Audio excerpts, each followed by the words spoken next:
Okay, it's 7 o'clock, and so I'm going to call the meeting to order. And we have a quorum. We have all of the members of the planning board and the alternates and everybody. Wonderful. So could we consider the minutes of the previous meeting? I'm calling for a motion. I wasn't here, so I can't, Thank you. Somebody here should, Somebody who was here? Who was here?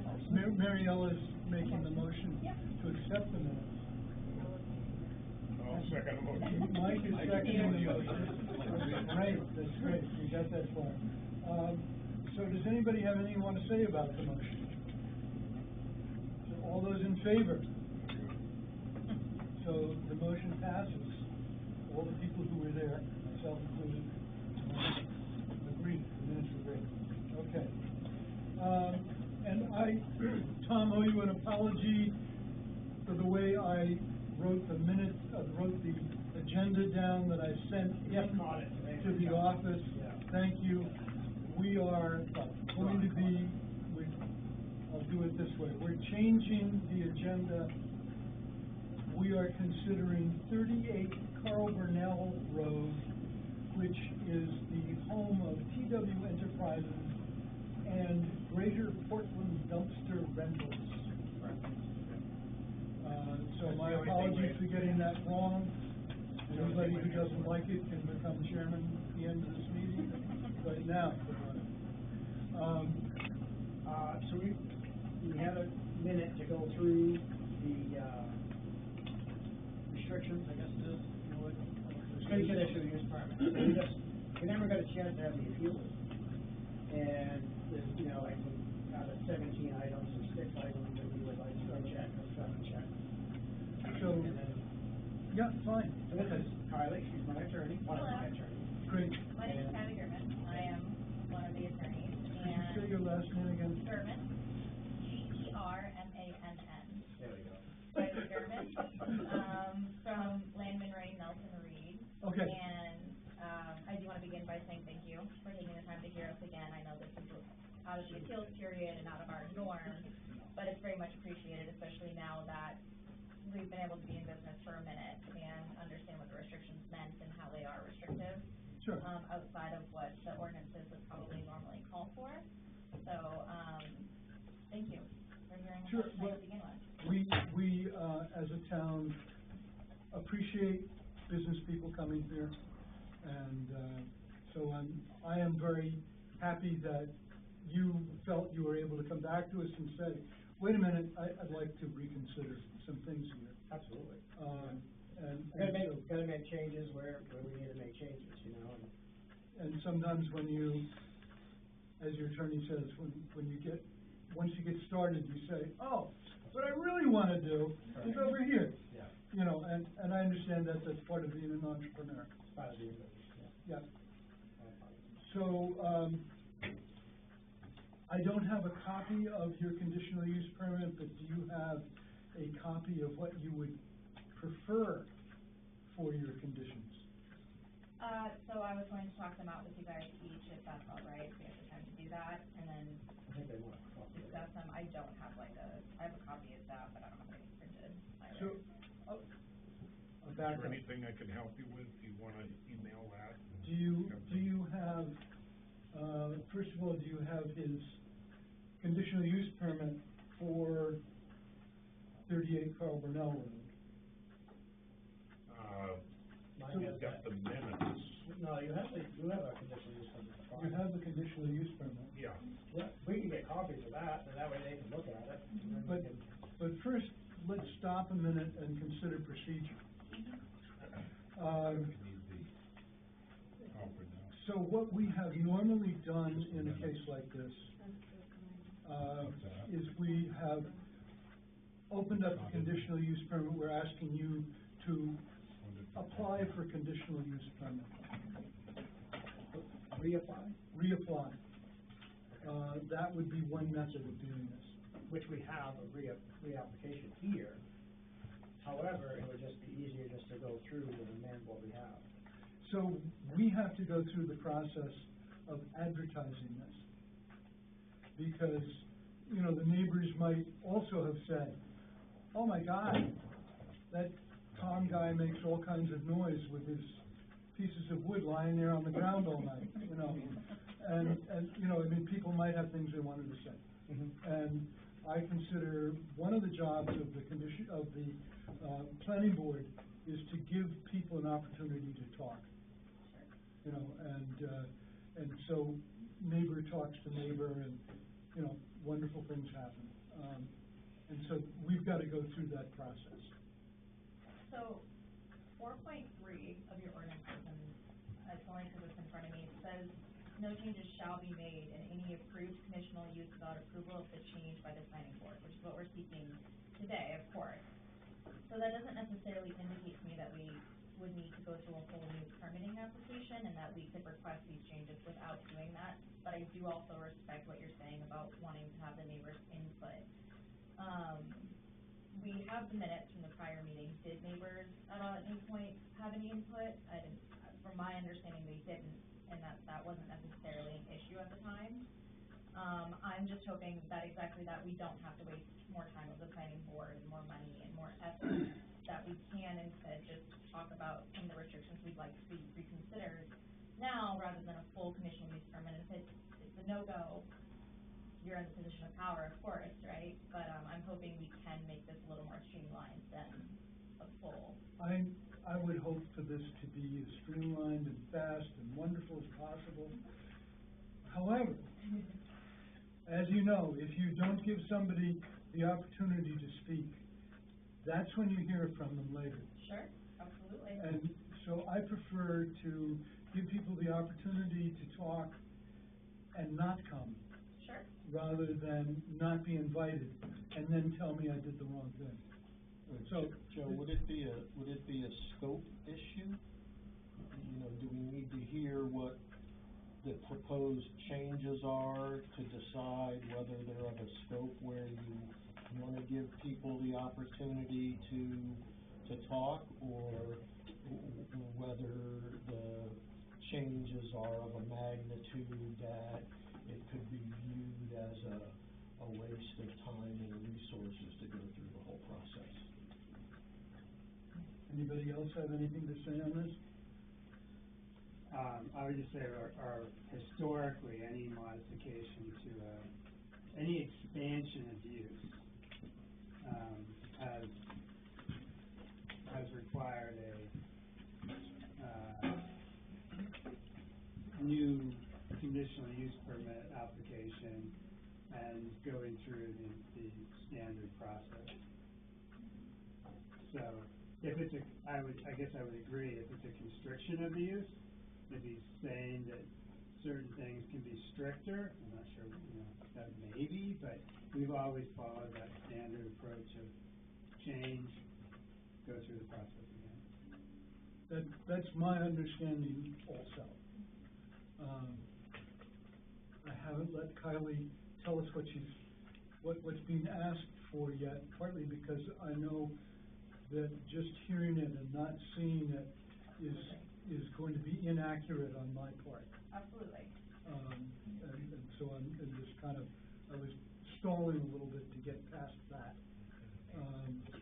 I apologize, I should have come with copies, I did not consider that. I thought maybe you would have some, but that's on me and that's my own assumption, so I apologize to begin with. No problem. I will begin that I would not consider any of our requests to be expansions of the use, just requests that the restrictions placed are removed or loosened, not for the expansion, but for the ability to conduct business in an appropriate and manner that will not burden Baldwin, but still uphold the spirit of our ordinances. So right? tell us.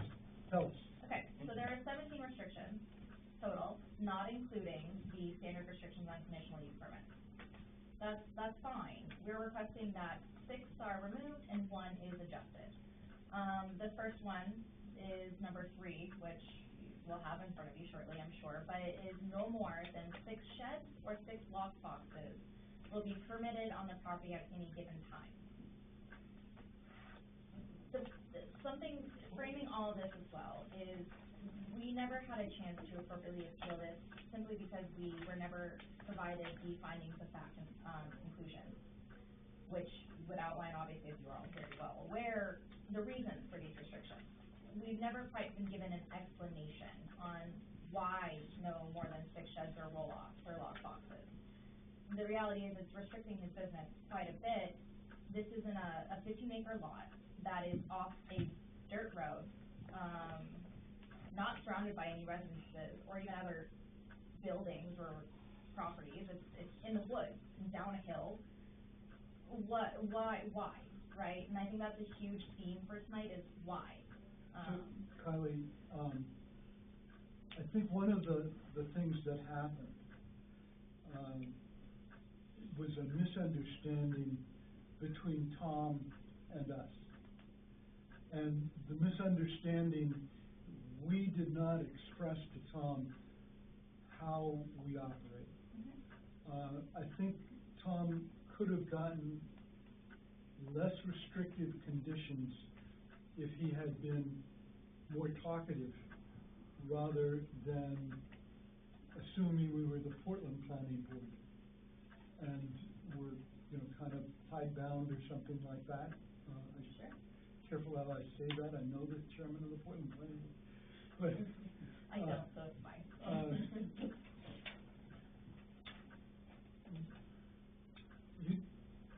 You don't need to give us reasons like that, okay?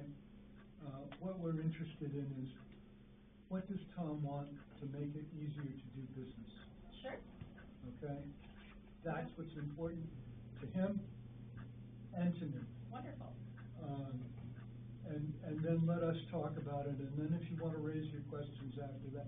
This is just a piece of advice on how to proceed in a more positive fashion. I appreciate that very much, and I did not mean to be negative towards you all. You did your job, is the bottom line, and I think there was probably miscommunication all around, and that's what I'm hoping to fix today. I appreciate your advice. Can we go back to the Yep. premise of what she's saying now? Like, I was there when we talked about these restrictions, and what we did was ask him what he needed. And so he said, this is what I need. And we said, okay, so if that's what you need, we can place these limitations. And it was a discussion. It wasn't us sending out an edict that you can only do this or that. But how many trucks do you need? There's no more than 8 trucks will ever be there. All right, so let's put a restriction on 8 trucks. And for us, that gave us comfort that we may not need to do the more restrictive aspects of the ordinance. I don't recall site plan review or testing of the water, whatever higher level things could happen, since the project was confined to this size. I think it gave us a comfort level that we didn't have to put additional restrictions. We didn't need sound berms, or we didn't need certain things to happen because it was a small operation. So when you say you want to take 6 restrictions off, I see that as a substantial expansion of the use, because we had worked with Tom to get to a place where we had a really good idea of the size of the business. So I just want to put that out there, that it wasn't us issuing edicts. It was, and you can go back and see the video if you want. I assume there's a video, but you never can tell when it's on or not. But it was very much a mutual discussion, and he got everything he asked for. Like, I don't think there was a single thing we said no to. I can't remember a single thing we said no to. So I just want to put that on the record to be clear that was the approach. And if you say things are not based on the ordinance, it was based on the discussion and the understanding of the size of the impact. Absolutely, thank you. I appreciate your context, because I obviously was not there myself. I did notice in the minutes, it did seem like there was a conversation, and that conversation was probably perfectly on point at the time, but as I said in the beginning, he's been operating for a minute. It's found to be a little too restrictive for us, for him.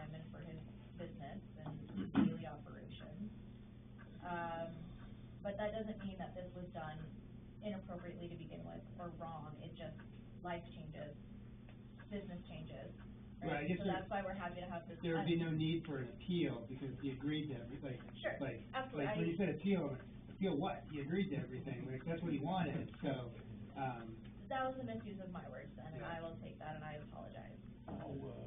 How many sheds or lock boxes are you thinking that you need if 6 isn't adequate for your business? I think that if you include the shed over the fuel station, I think we have 5 over there at this point, we had talked about having a couple more over there. We had talked about, in the beginning, we had talked about putting in a 40 by 60 meter building. That kinda got shut down, that they didn't want any buildings over there at that time. So if we don't have any buildings, then we need more lockbox. A shed, storage. So, or we get a building, I'd like to comment too, if you. Yeah, sure. So, it's not that we need a ton, but we don't feel that with 15 acres that we should be restricted to 6 lockboxes. And after we did the, conditional use permit, and we were told it was going to be put in, and then we'd be getting a copy of the review, so if we did have any issues with any of the conditional uses, we could come back. Right. And we weren't able to do that, We didn't get it for 4 months. so we did not get it until 4 months later, or whatever it was. Right. But that is why we're here today, right? It's a little late, of course, but that is, we just wanna reopen the same conversation you guys had with the initial conditional use permit placed upon it. I don't, if we could get a copy of this, so you guys could look at it, you would see that we're not asking for craziness. We bought more trucks. I could do it 2 ways. I could do it with not having this meeting and just continue on and grow my business and have 10 trucks, and who's gonna know? Or have 25 dumpsters instead of 20, but who's gonna check? And they would have to all be there at one time for me to be in violation. All I'm trying to do is do the right thing and say, hey, listen, we have more than 8 trucks. I just bought 3. That gets 11. That's more than 10. That's 1 more than 10. Can I have 11? I bought 2 more dumpsters. Now I have 22, not 20. So I'm in violation or I'm okay. I'd like to have a couple more lock boxes for storage. If I can't have that, I come back here again. So it's not like, it's not grossly over. It's like, hey, we're growing a business. We got a good spot here. Business is coming in. We got to do a little bit more. We're not trying to reinvent the wheel. We want to add to. We don't want to do anything crazy. That's why I'm like, if we could get a copy of this, it would be easy to see. Mike, is that possible to get? We can, the minutes of, Not the minutes, it's a conditional use permit that we want. Do you have it to email it? I wasn't even around then, Joe, if you recall, this was done the first part of May. Conditional use permit doesn't have any of these restrictions listed, they were only listed out in the minutes. Okay. Do you have the In other date words, of the minutes? I do, May 9th, 2024. the only thing that I saw, Joe, was May 9th? Yes, thank you. was the minutes, in reference to the May 9th, and there was conditions in there, I believe, but I have not seen a conditional use permit. I haven't either, so I don't know where Yeah. it might be, but I've never seen it in the office. That's the only thing I was aware of. I'm not sure, whether you folks did that or not. I came, as you know, in June, so after the fact. We had a little disorganization on the, planning board at the time. Do you want me to print out the May 9th I have May 2nd. minutes? So let's back into this. Did you sign the permit? Oh, this is, here's the application signed. No, you should have got a copy of the permit. I've never seen one in the office, honestly. When I came in here- Where it exists. I know that I've asked for it and asked for it and asked for it and asked for it, and 4 months later, you guys signed it. Right, and then you and then we would've given it to the CEO, and the CEO would have come and got your signature. Yeah, and I must have got it Wolverine. signed. Do you remember which CEO? It could have been No, Michael. what I got was flying squirrel, that's what you folks They're saw. having a separate conversation. Yeah, so he And might that, have that it, was, but it was after dawn and coming into Mike, it's like maybe in Mike's Can you print them out? first couple weeks. yeah, I can. Yeah. Let's And make Dawn sure was that over that's helping him for too. this Yeah. project, not flying squirrel. Oh, so Yeah, I you know, have, 3 people in the pod. I have the application, which then, The May on the 9th. like last page, you know, that portion where it says for planning board utilities, with a couple signatures on it. Yeah, and then there should be attached to that a copy of the. So that's what I There's have. not. I did The only, receive the that. restrictions that we're going off of are what were outlined in the minutes, and that's it, and that's what he's been abiding by. Yep, I understand, Yeah, that's no, not I'm the way it's saying, supposed to yeah. happen. Yeah, well, this is another reason why we're here. Yeah, great. So, So, we're getting this printed out. Victoria, The minutes, send it to the right. Also, everything I have is from his What's file, that? anyway. I sent it to Baldwin, Maine, I know you guys signed the, yeah, she's got a copy of the sign. Yeah. Could we see what was signed? What's that? Well, it's just the I didn't say application. anything. You don't hear when people talk, and you do hear when they don't. Yeah, Joe, I'm deaf and one ear, can't hear Baldwin, you. CEO@gmail.com. Yeah, that's it. Hasn't come through yet.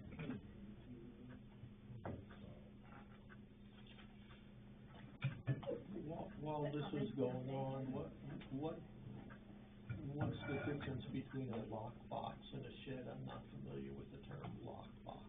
Like a shipping container? Cargo shipping container? I asked No. you today. Connex box? Like, you know, they put on the ships, they, Oh, yeah, like yeah, goes on the yeah. back of an 18-wheeler when it Yeah. comes off the Yeah. train? Not is as a ship? long, not as long, 20 foot Oh, versus okay. 40. All right, Yeah, it's got the double doors, metal double doors in the front. okay. Got it.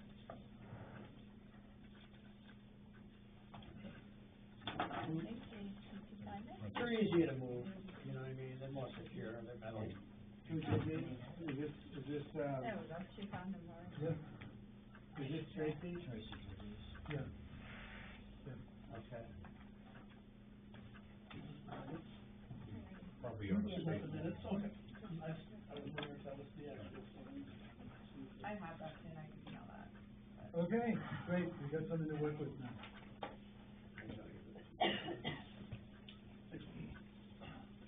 You need an extra one? No, I'm good. I can't read.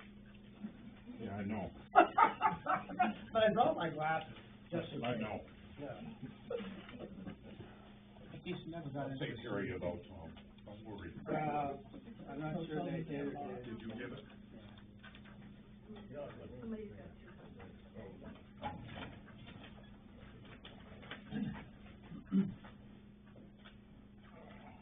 Do you, if you had the CUP, where would you put it? Would you put it with a property file? I don't know what the filing was in the past, but conditional use permit for planning board file. No.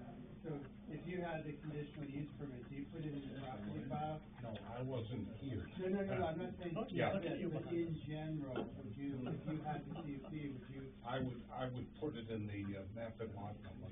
Okay. Did you look at the map and lot number to see if somebody put it in there? Yeah, it's not in there. There was no permits issued by me on Calvin now. Yeah, we wanted to put a garage Everything was done there, prior. you know, and then, Okay, can we just and look? conditional use permit, we couldn't do that, we couldn't have, What's the map and lot A number? garage would look better on land Than 6 boxes. than a We'd rather have a garage than a 6 box. Or ask to take it out. The boxes are 3,000 to 4,000 a piece, if you buy 6 of them, it's 24,000, that's your down payment to go to the garage. I think we would rather see a Yeah, garage that built. hasn't been Plus you updated. can tax them on it. Right, but you can't tax me on the lot boxes. Because they're- Oh, you just convinced us. I know, I figured I would. Yeah, David more meals, 20,000 is not enough in taxes, let's do 40. Right, Yeah, Right. I'm trying to help you, help me, help the guys. thank you, Tom. So that's what, here's the deal, right? It's wicked easy if we look at it this simple. We got the list of restrictions, I could just not come here and tell you, and I could just do what I wanna do down there. Yep. You guys aren't enforcing it, you have enforcement over there, they're busy enough doing their thing. Unless somebody complains, I'm gonna continue to do my thing. I don't wanna do that. I wanna be upright in front of you guys and say, look, this is what it says, this is what I'd like it to say. I'm gonna, you know what I mean? Yep, I appreciate that. I'm just trying to be upfront. If I don't need to skirt around, I just wanna make it upfront. I think we all appreciate that. We're just talking about how to go about 100%. getting there, or as close to there as we can get. Sure. How do we explore getting there? Yeah, and I don't, and it's not resistant by any means what we're trying to do, it's just simplicity. So let's start again.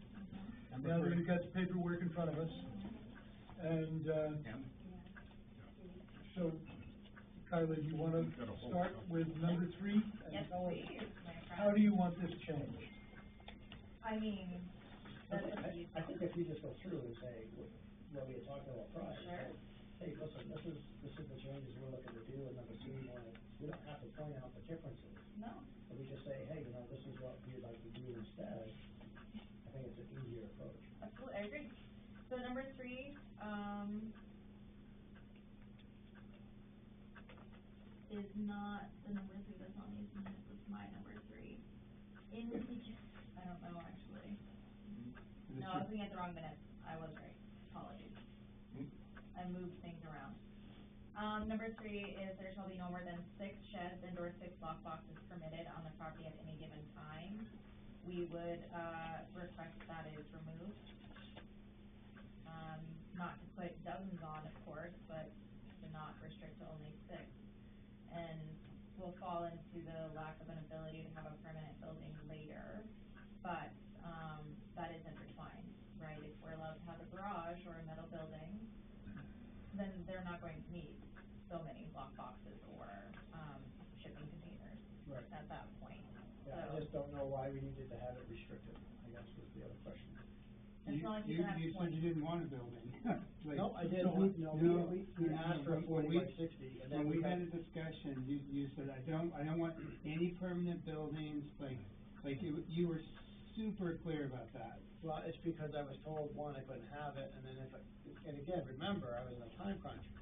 But this got delayed and delayed, I had until June 1st to move off my property in Westbrook.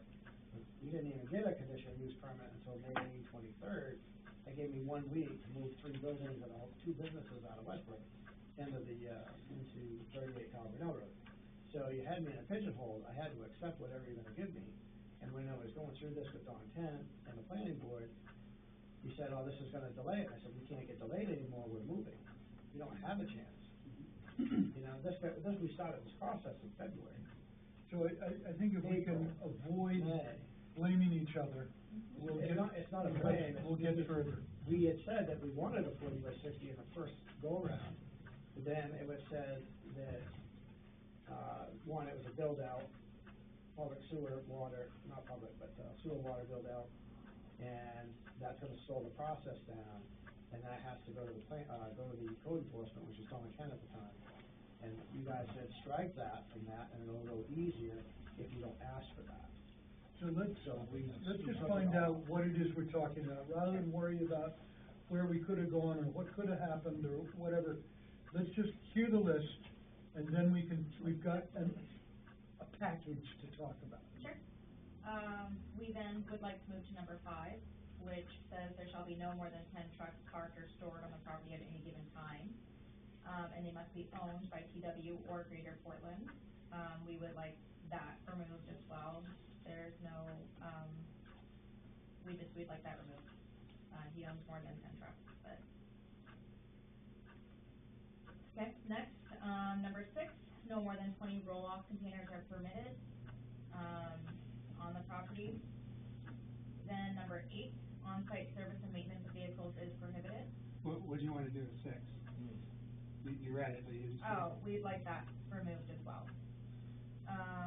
You can assume it's removed unless I'm telling you otherwise at this point, but I will be clear.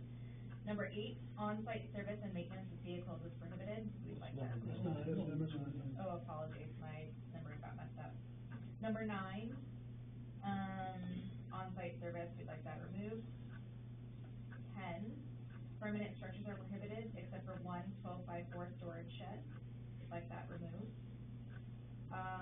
11, no impermeable surfaces are permitted on site, we would like that removed. Number 13, all lighting must be focused inward and down, with only 1/2 foot candle measurement. We would like that adjusted. We are, happy to have all lighting focused inward and down, but there is a necessity for security lights, and we'd like to remove the portion about the 1/2 foot candle. And then, that's it actually, that was it. Everything else is fine, we are happy to have continue. So, I can look at that list and tell you that there are things there that, throw up red flags to us. Yes, they involve, full, notification of neighbors and all that stuff, and a full rethink, because if you're gonna service vehicles, Our own vehicles. we don't care whose vehicles. Yeah. We wanna be sure that you've got secondary containment of fluids and that sort of thing, that you're not gonna pollute groundwater. That's just, So that's. So, just as giving you a reaction from me, not the whole board, but just from me, I can tell you, yes, you've gotta go through the whole process. Okay, so if we took that off, then would we have to? Okay, now I gotta go through here with a fine tooth comb, but that was just the, leapt out at me, that's all. Do you have any, time constraints like you did before, or are you able to continue to operate, successfully? Yeah, no, I if can we still, were to I can rework this? I can still operate. I would think, speaking for me, not for the whole board, I would think that rather than piecemeal this, try and pick it apart and glue it back together and then take it to the people, we would be better off if you submitted, whether you called it new or revised, but, here's my vision for the business. This is what we would like to have, this building, asphalt, plumbing, this, that, and the other thing. We're gonna be bringing at least this many trucks in, if not more, at least this many roll-off containers and stuff, and now that you've operated for a while, you're out of Westbrook, and you have a clearer vision of what you want, it seems to me that it would be cleaner to kind of start over, work with the planning board and with the CEO to create a newly revised CUP, and then go through the, public hearing, process, because you would have to do the public hearing for these changes anyway. Or we could wait for you guys to cite any violation. Oh, now we're warned, we're doing it. Or if there was one, I could have 19 on that, Yeah. but I divided the lot, so then the next lot is mine, but it's not part of the company, then I could have a lot, then I could have, You're not like that, You don't though, wanna Tom. go there because, yeah, I'm Jeff. if you're in violation, then, we can't consider a new CUP for 2 years or something like that. Yeah, I get it. So, I wouldn't let him do it, don't worry. are we clear with where we're going and how we're doing this? And I think what Matt has outlined is perfect. Right, yeah. That's, yeah, if you guys are amenable to that, up to you. It's your I don't think decision. we have a choice, we just got told that we're gonna get a new street. Well, if you want to, I'm willing to entertain whatever you want to talk about. And I think this board is very willing to talk to you. Even very reasonable. We're very entertaining. Entertaining. Yeah. Entertain? Yeah, Yeah. I don't know, we'll see. You're entertained and we'll see, yeah. So, yeah, if you want to come back with It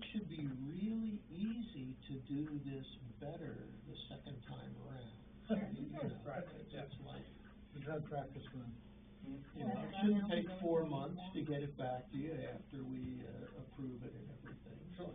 Yeah, well, before we had time restraints, so I mean, it was hectic. A lot of things, a lot of moving This should parts work there. out. So we're aware of the problem we had at the time, and, we've hired somebody to help us out. To get your CUP to you in 3 months now. 3 instead of 4. Yeah. Right, right. But, You know, but 30 days is a lot to some people. yeah, no, we are more efficient, I think, and we're in a better position to tackle our problems. So applying for the new conditional use permit, his current one still is in existence, these restrictions are still in existence, it's not that there's a gap, right? Right. Okay. Right. Wanted to Yeah, I make think sure, that's and what then, Matt was saying, there's no time restraints or anything, we have time to fill out a new CUP and then get it right the next time around. Yeah, yeah. And I don't think there's any hostility here to the permanent structure, like, I don't think that was us. I don't remember us ever, I mean, my recollection is you came to us, the permanent structure was already off the table. But I don't think for us, there's any concern about a permanent structure over there. I agree.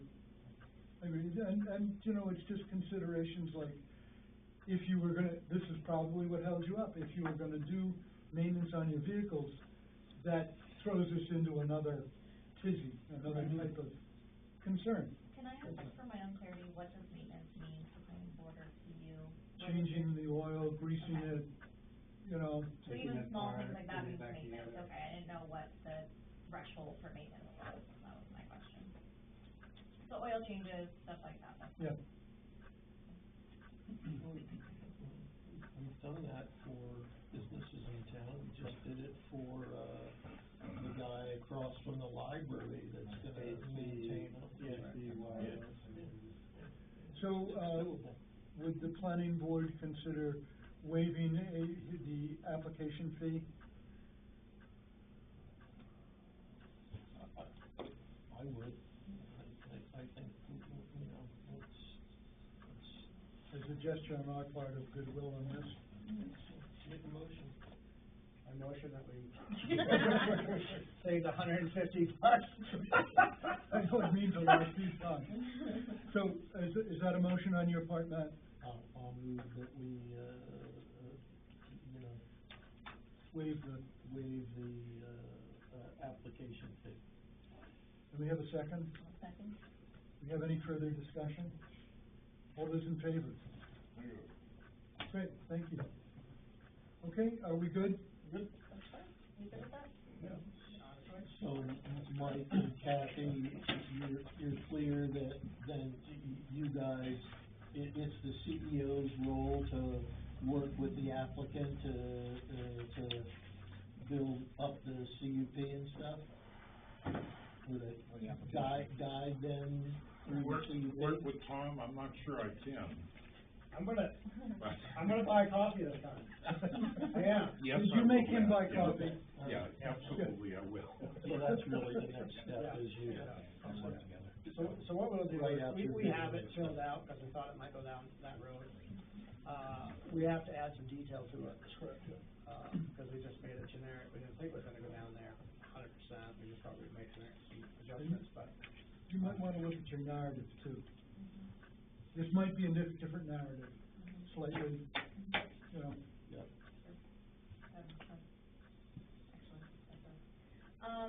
We don't have a crystal ball, right?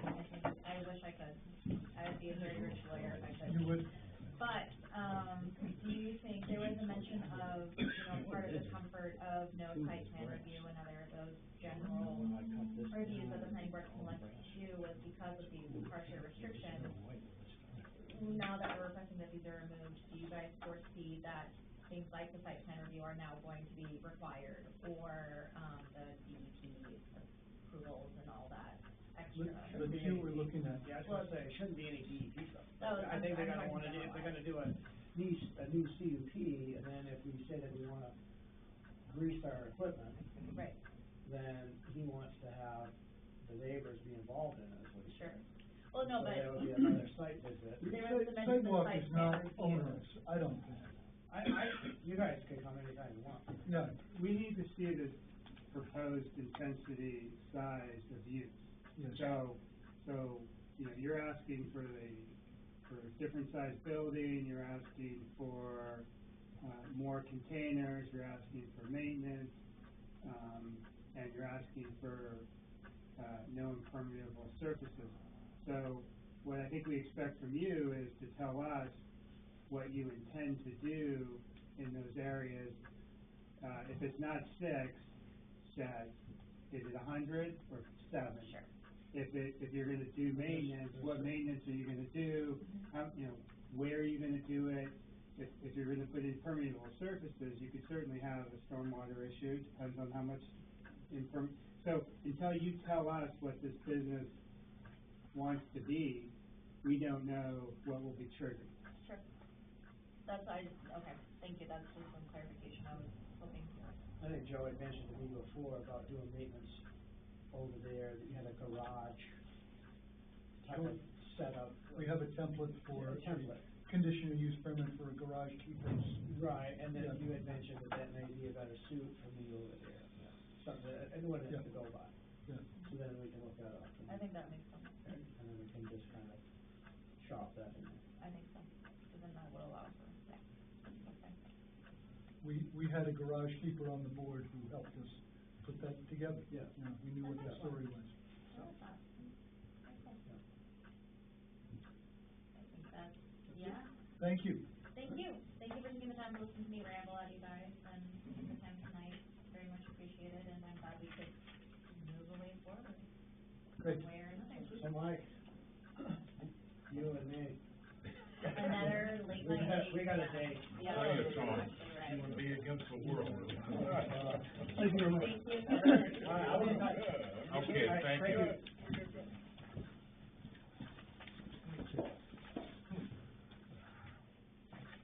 So that was great. We'll move forward a little bit. That's good. So, as chair, I'm just like everybody else, and we just saw that, and I love it that, we have the support of Matt and David, former chairs of the board, to come up where I'm leaving a blank you guys filled in, and I appreciate that. When we're not in meetings, people come to me because they're too anxious and too much in a hurry, and they want to get things done in between board meetings, and they'll call me up or see me or whatever and ask me questions, and I always say, I may be chair, but that just means I run the meeting. We aren't a planning board until we're all sitting together at the table. And when we're all sitting together at the table, I'm just 1/7. And that's my answer quite often when people ask me to tell them something about, well, will the planning board allow me to, or will it,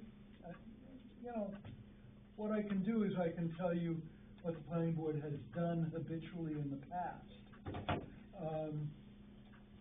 And then people don't like what the planning board habitually did in the past, and they start to argue with me, and I don't get paid enough to argue with people. Even if the town doubled my pay, it wouldn't be enough. So. Motion to double its pay? Yeah, thanks. Thanks. So what we see with the rest of the agenda for tonight is a discussion of the things that people ask me my opinion. What would the planning board say to this? And then they wanted to argue with me because they didn't like my answer. So I'm bringing this to the planning board because you guys have to say what it is the planning board says. Once people argue with me. So,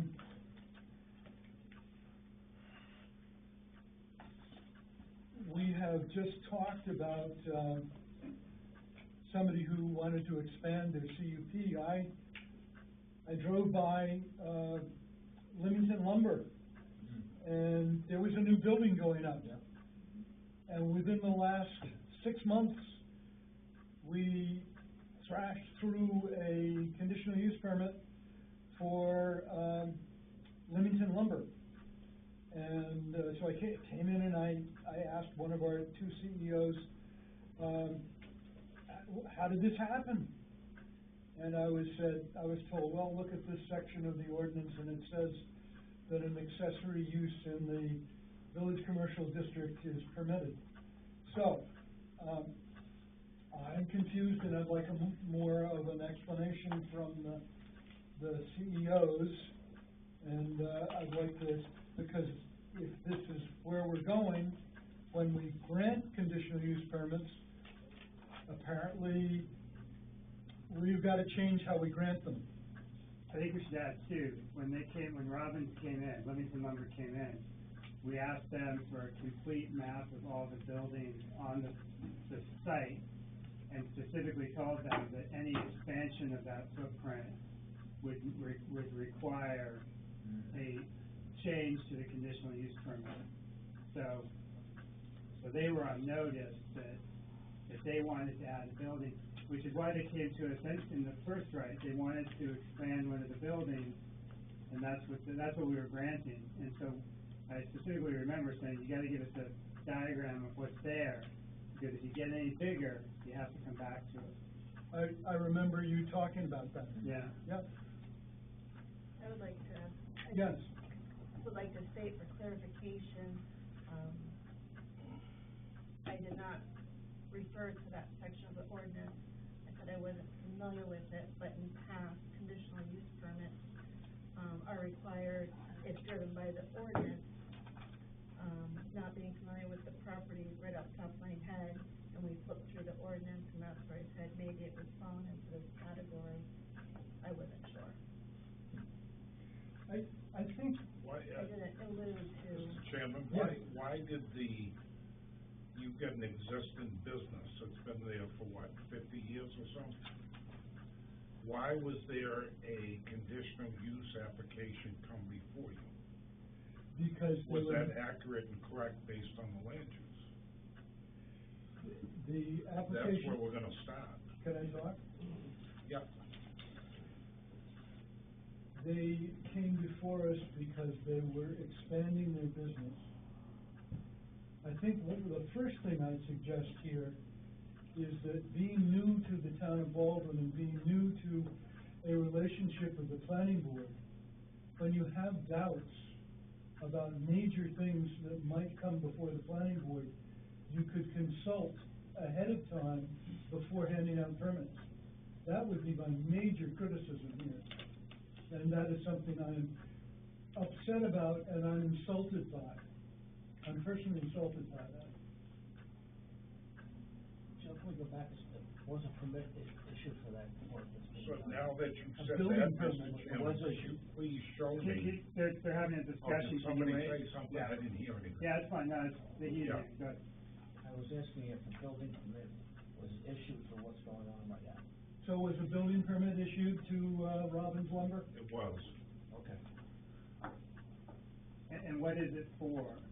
It's for there's 3 structures which is going on the property. 2 are in the village commercial district and 1 is over by, Gulfcoast Pet. For on the what left-hand purpose? side, which is the rural district, What purpose are the buildings? to store lumber, They're just storage? correct, yeah. That's helpful. But I would like you, or this planning board, to show me in the ordinance why they had to come before you. 4.3 subsection 2. Let's review it. Okay. So you've got an existing business that's been around for 50 years, It says, and you want them to come before you? yep, Unquestionably. And what was the issue that they came before you? Why? no changes shall be made in any approved conditional use without approval of the change by the planning board. So when you have a property that has a CUP on it, then that property is governed by the CUP. So if the business wants to expand, increase the density of use, change the use, they need to come before the board to get a change in the permit. I'm gonna review this, and I'll get back to you folks on this, okay? Please do. Is there a way to stop the work on Robbins Lumber? I'm not gonna stop the work. When I issue a permit, okay, I stand behind it. So I'm gonna review this and get back to you folks, is what I'm gonna do. The problem would be that if they come before the board, we can't grant any changes to the permit because they'd be in violation. Say that again? That's correct. You need to, what you need to do, Dave, is cite in the ordinance what you're referring to so I can review it. Okay, that's what you need to do. Okay. So please send me an email with what you're referring to, and I will review it and get back to the board. That's what I will do. I'm not gonna send you an email. Right here, we'll read it to you. We'll read it to you. 4.3. He wants the, if they're in violation, they can't. That's, eight, 8 point, that's an 8.1. 8.1. That is right here. 8.5. I think a question also that Mike had asked that hasn't been answered is, the business has been around for many decades now. What was the driving factor that they had to come for a CUP because they didn't have one prior to it? Yeah, so, they came to us because they were going to replace one of the machines, one of the larger machines. I think it was a cutting machine, but I don't know. And the current building did not, have sufficient space for that cutting machine. And so, the CEO at the time told them that that would be an expansion of use if they increased the building size. So they came to us, and said, we want to increase the building size so we can get this piece of equipment in. And there were some time constraints around it because they had already ordered the building, and so the building was coming. And so we worked with them to add that, and during that process, we were trying to clean up what their situation was, and said, okay, what you have there now, that is what we're permitting. We're putting everything into the CUP that's there. So the status quo plus this new building, you need to give us a map of everything you have, and that's what you can do. And so any change from that, they have to come back and get permission if they're going to expand the use. If they're going to change, if they're going to continue to use buildings the same way, they can do that all they want. But if it's an expansion of the use, they have to come back. And that's not it. It's not that one. It's the machine. It's I don't know where it is. It's not there yet. So the expansion of use might not necessarily be driven a requirement for a conditional use permit because it's not a non-conforming use. It is a permitted use in that district, correct? Once the conditional use permit goes onto the property, that locks in that use. Correct, but the requirement for a conditional use permit might not have been required.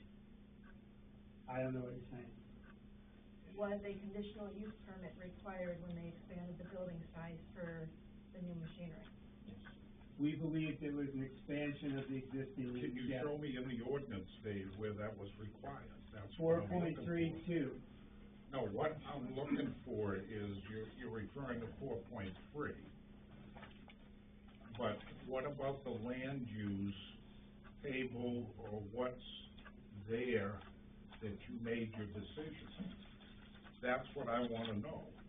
I don't know what you're saying. Because when you look at the village commercial, and you look at rural, and you look at conditional uses, there's nothing there that would refer to the folks coming before the planning board in reference to a permit.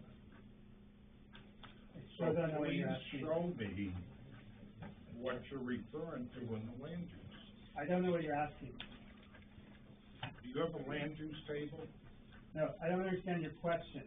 do you have a land use table in our ordinance? I know what it is.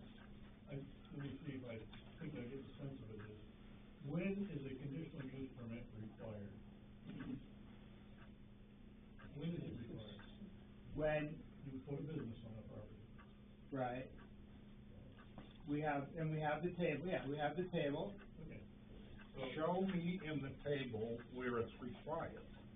That's what I'm asking you. I don't understand your question. Well, what is required? What are you talking about? Why did the business come before you with a conditional use application? What was the purpose? These people, I mean, I guess we can go back to the beginning. These people came and they wanted to put a, lumber Show me creation. in the table. So you gotta, Please show me in the ordinance, Dave, where they're required to come before the conditional use, on a conditional use application before the planning board. do you appreciate how, disrespectful it is to not let people talk? Do you appreciate that? Yeah. Okay. I So do. let's, You know what? let's I'm deaf try. in one ear, can't hear the other sometimes. So, Doesn't mean I you can be rude. apologize for interrupting you, When you but see my mouth please. opening, you can stop, yeah. all right? So please continue. But I do have that question, and I'd like that answer. Okay, so when they came to town and they built a lumber facility, that required a conditional use permit. Or you saying they could come to town and put Bloomington lumber in there and no permits were required? They are pre-permitted. Yes. They were pre, No, but I mean, we're going back to the beginning, like, Right. like, there was a business there, didn't it require a permit? no, No. There's no permit. at the time. Okay. Keep going. So then- However, they have continued and they have expanded on that business. It looks quite differently than it did in the 1950s. Oh, you said it came before the ordinance? Yes, Okay. precedes the Okay, ordinance. okay. Yes. That's a tough question. If you're pre-ordinance, can you expand the use, wouldn't you come under the ordinance? That's when you come under the Yeah. ordinance, yes.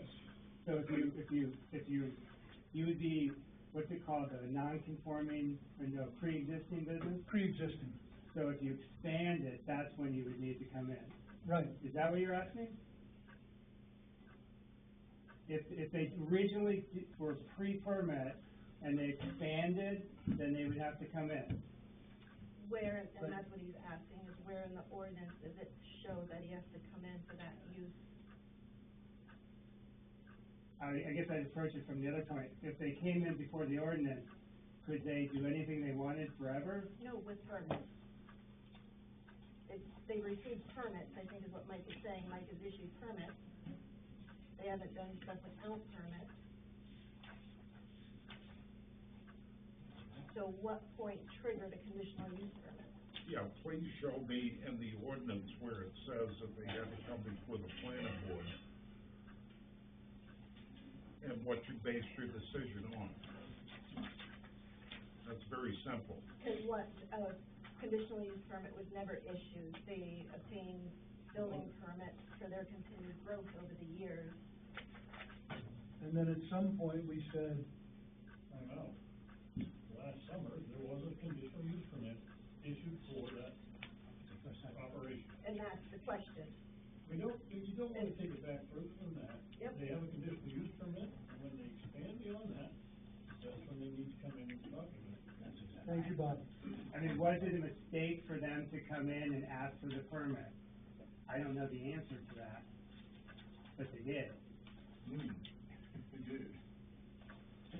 Yeah, I see the question now. I don't know the answer. I mean, it perplexes me to think that you could have a pre-existing use and continue to expand it and not be subject to the ordinance. That seems really illogical to me. But I'm thinking through the ordinance, I'm not sure where it would be covered. Would it be a non-conforming, no, it would be a non-conforming lot, yeah, Non-conforming. yeah. It's conforming. do you even know it meets the setback requirements? There's no site plan approval for it, right?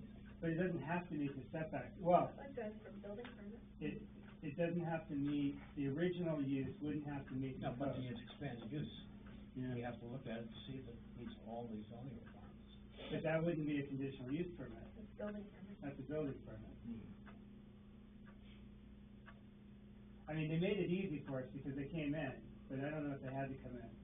I'd have to look at the ordinance, I don't know the answer to I that. think it goes right back to expanded use, simple as that. Now, because 4.32 deals with if any change to the, and it's a change from the CUP. So Yeah. well, Change- they what cleaned it Bob up, said, you know, they cleaned They it up. cleaned it up with, Right. with the CUP like in the summer. But it's more interesting Now they've question, the other expanded it question. on top of that CUP. I get it, and that's the easy answer.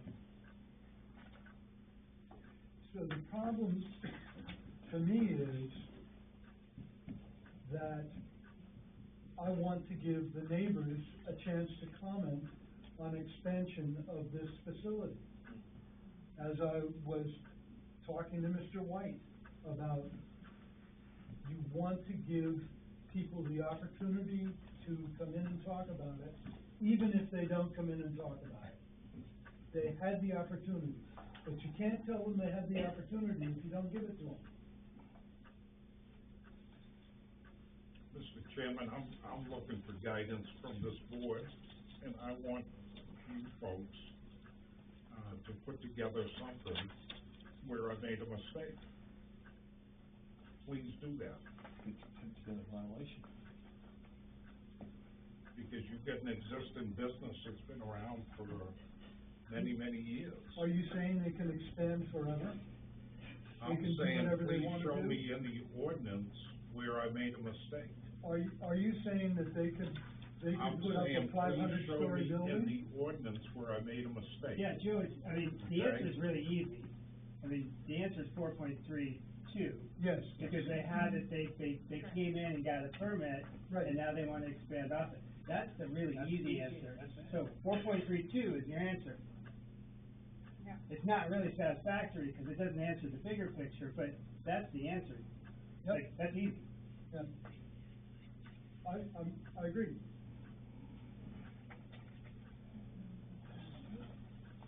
We don't know if it's not conforming.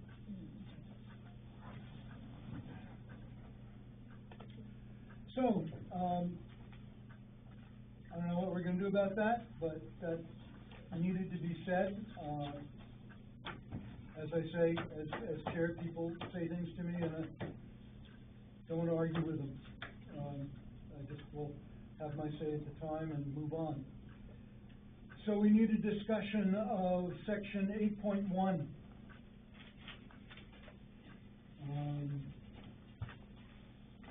And I think, you know, things could be a lot pleasanter if we talked, more than if we talked less. So 8.1,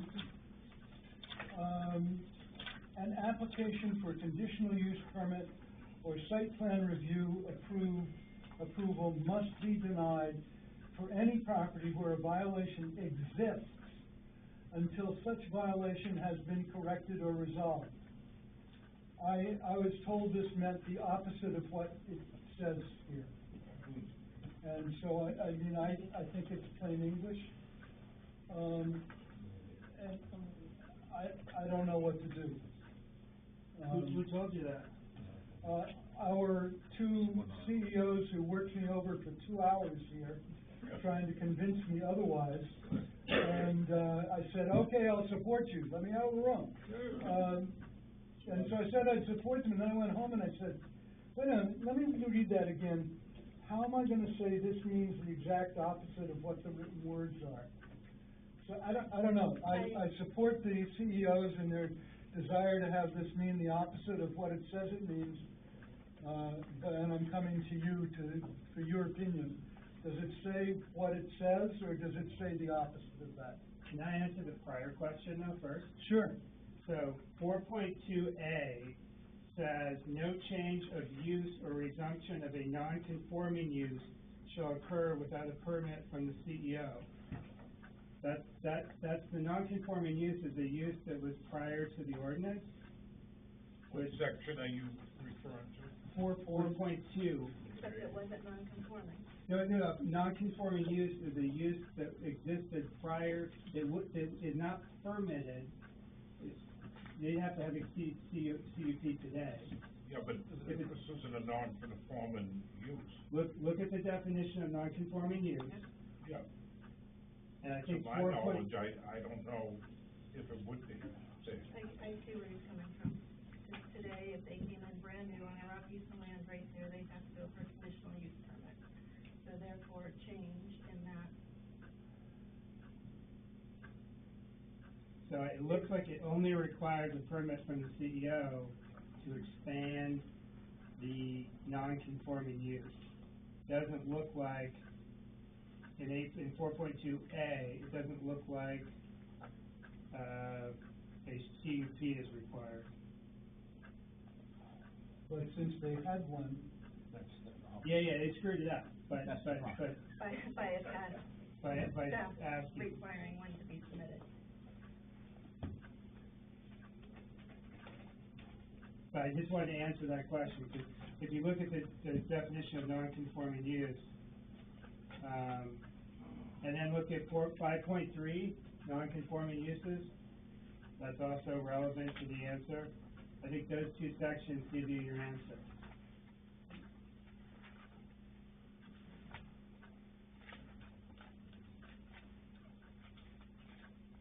And it looks like CEO has significant leeway in those, not the planning board. Sorry, Joe, I didn't mean to go back, but that's right. there's another one. So we're at 8.2, I'm sorry, back to 8.1, fix the violation. So we don't have to deny it. So my question to you would be, how do you foresee the violation being resolved? Depends what the violation is. So if the violation is for not obtaining a conditional use permit, and they bring that conditional use permit application to you, how do you plan to resolve it if you plan to deny it? We have in the past, listened to people and tried to find a path if possible. Okay. So my interpretation of working in the planning industry of this is an application for conditional use permit or site plan review approval must be denied for any property where a violation exists until such violation has been corrected or resolved. Two examples, I did a search for violations in the computer here. And in December of 2022, a letter was sent out for a violation for somebody living in a camper for longer than 7 months' time. We'll assume that property was in the village district. All of a sudden, somebody comes forward now, and they want to put in a garage to do automotive repair, want to run a shop. Needs a conditional use permit in the village district.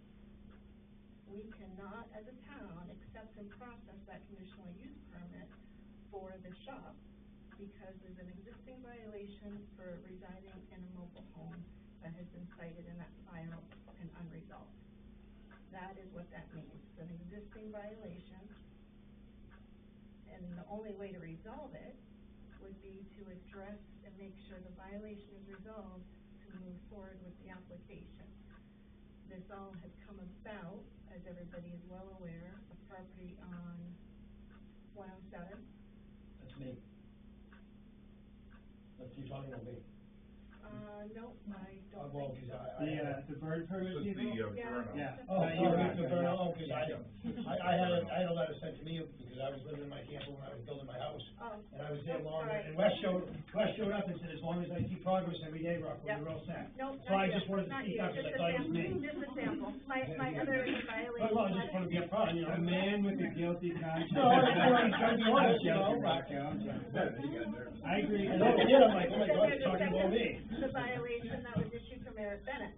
Well, We have a violation that everybody is aware of. He's in violation of parts of Article 6 and Article 9 of the Land Use Ordinance. If he or another individual on that same piece of property came forward with a application to build a motel or self-storage units, etc., we could not hear that application until the violation for the burnout was resolved. That Well- is what the intent of that section means. I would say that we can hear it, it's just when it comes to vote, we must vote against it. Open the town up for lawsuits. Yeah, basically, Mr. Chairman, the way it works is this, okay, when I issue a citation, if there's a violation, you've gotta give that individual, some, timeframe. You've got to give him an opportunity to correct that violation. That's all part of state statute.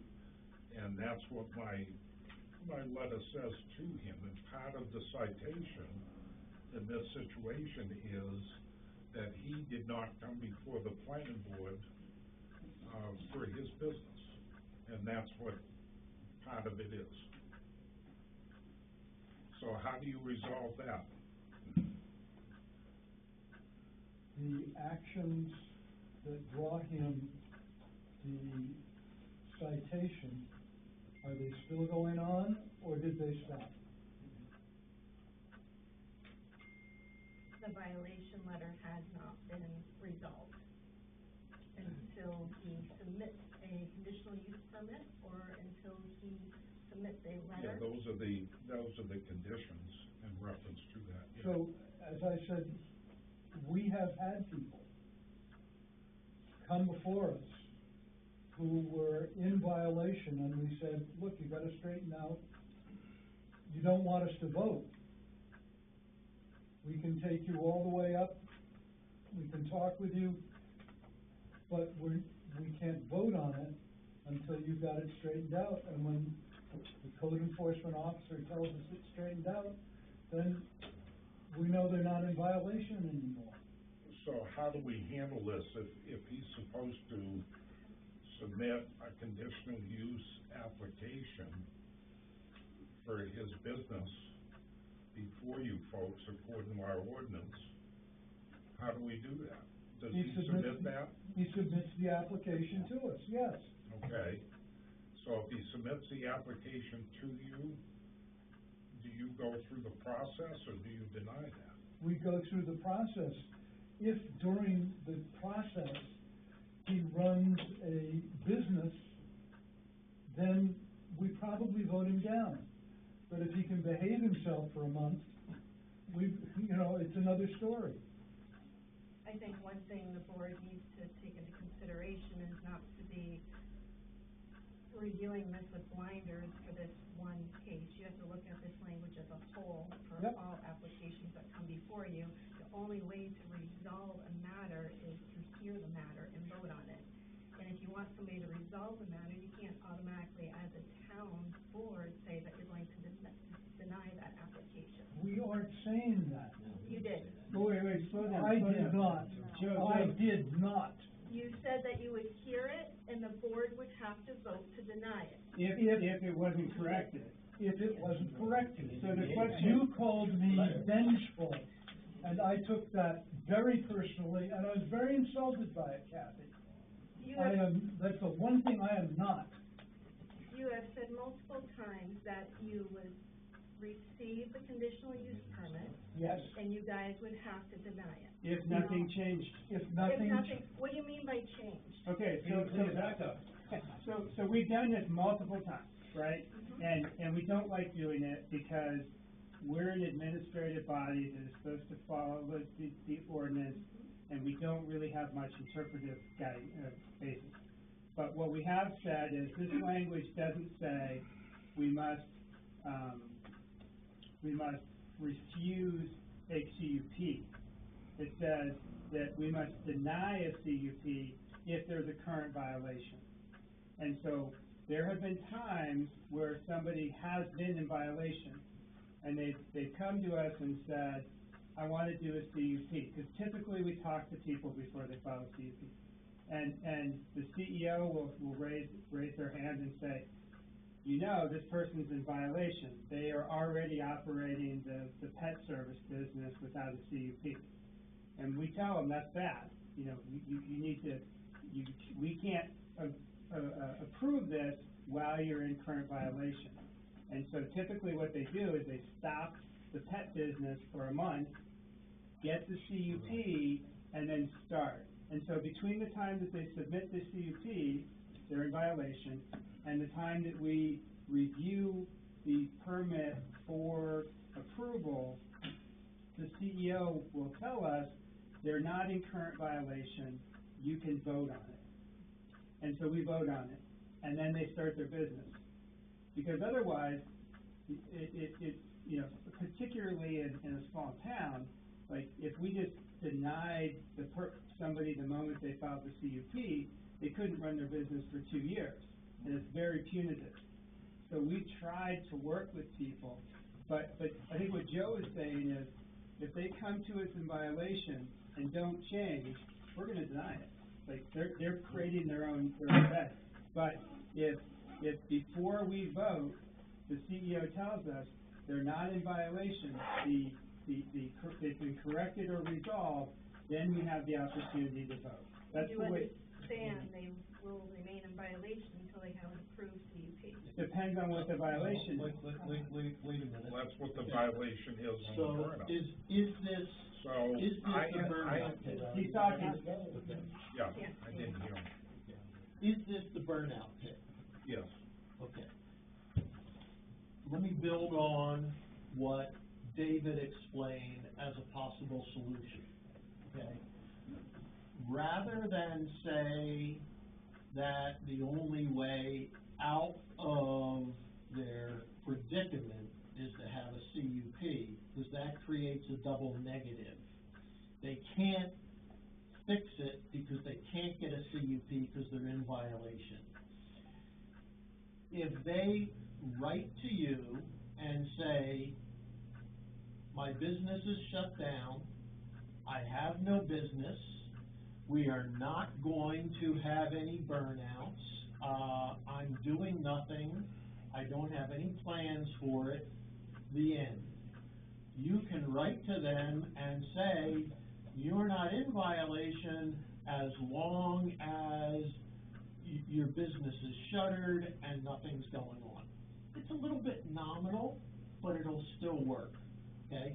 So now, he's not in violation, okay, because he says he has no business. So that's, And he doesn't do anything stupid like Joe said. okay. Then, he can work on a CUP with you, bring the CUP to the board, and since the board, since he doesn't have an active violation, we can consider it and vote on it. But the key is to find a way for him to cure the violation without needing a CUP. And the only way to do that is to somehow prove or testify that the business is inactive. Mr. Chairman? Yes. Is this written down somewhere? Is this part of the ordinance that you follow? I'm trying to understand where this comes from. what? What is what? This comes Is from. what we discussed, where does this come from? Where does what come from? Exactly what you said. It comes from the language of 8.1. So, Mike, it's a combination of 8.1 and common sense, because, you know, if a CUP comes to us, if the burnout pit brings us a CUP and they still have an active violation, we can consider it, but we would refuse it, and then they can't bring the CUP again for another 2 years. So to avoid that situation, and this isn't written down anywhere, this is the part of the planning board and the land use ordinance where you have to come up with a plan as to how to make things work for the people of Baldwin. And that's where you say, well, how can this business cure their violation? And that's where the planning board and the CEO work together to say, hey, you know, maybe a CUP isn't the way to cure this violation. If they just acknowledge that they're not in business, and they have no activity, and they don't have any burnouts, so that it goes dormant and quiet, then, you know, then you can write them a letter that says, your violation has been cured, but if you have any more, if you do any more business before you get a CUP, you'll be back in violation. You're not now, but you will be if you do something dumb. Mr. Chair? Yes. Again, back to my comment, making sure you don't look at the review of this with blinders on. So it's easy to say you want an applicant to come back to you and say, we're not in business. Well, if somebody has already filed an LLC with the state, and then you want me to write you a letter. I can actually, I don't mean to interrupt, but I can solve this, because I've learned a ton here tonight. I'm running a mechanics business out of my garage after my motorcycle accident. I can't do the construction. I don't have a COP, whatever it's called. I don't have one. We know. Oh, right. So now I know that I'll just shut down, I'll finish the motor job I'm doing tomorrow, and I won't pull another car in, and I'll see you guys in 2 weeks, and I'll file for one. Yeah, And I won't run my business. I just won't. It's that simple. And And I'm not gonna be in violation. I have a 6th grade reading level, and I understand what you're saying. I'm kind of at a loss. We're going around and around and around, I feel. And Thank I you, want a Doctor. motion, can I motion as well to table this now, because I know we have residents here that are waiting, so. I'm sorry, I just. No, I Thank thank you. you I've been for up the since 4 o'clock this interruption. morning, you know. I thank you for the interruption. By the way, you are not in violation, and the reason you're not in violation is you haven't received a letter that says so. Well, I'm gonna take care of it before I am now. Thank you. I mean, Thank it's you that very simple. much. I've always been taxed for my construction company on my property, so I didn't think there was anything to run my mechanic. Rocco, don't say another word. I won't. You weren't here tonight. Thank you, and I'll get right on that. I'll be at the next meeting. Thank you, I appreciate it. So, let us move on. I think that, Victoria has an excellent idea. So, Mike, you wanted to talk to us about, Yeah, number 9. Single-family residential structures may be allowed by special exception, only according to the provision of section 16E. Special exception, 2-family residential structures are prohibited. You get to section E, which we copied that for you. Under 16E, it's got special exceptions. And basically, we need some guidance for these folks to have them come before the planning board in reference to following the guidelines in here. I'm sorry, yes, Victoria and I are lost. We don't know quite what page 13. Yeah, so he's talking about. The footnote. Oh, the footnote. Footnote number 9, single-family residential structures may be allowed by special exception only according to the provisions of 16E, special exceptions. So where's section 16E? We passed it out the next page. Okay, And this is actually in the shoreline zoning ordinance, so what page is 16E on? 33. 33. You gotta go slowly here. Okay, 16E, special exceptions. Okay. In addition to the criteria specified in section 16D above, accepting structure setbacks requirements, the planning board may approve a permit for a single-family residential structure in a resource protection district, provided that the applicant demonstrates that all the following conditions are met. There is no location on the property other than a location within the resource protection district where the structure can be built.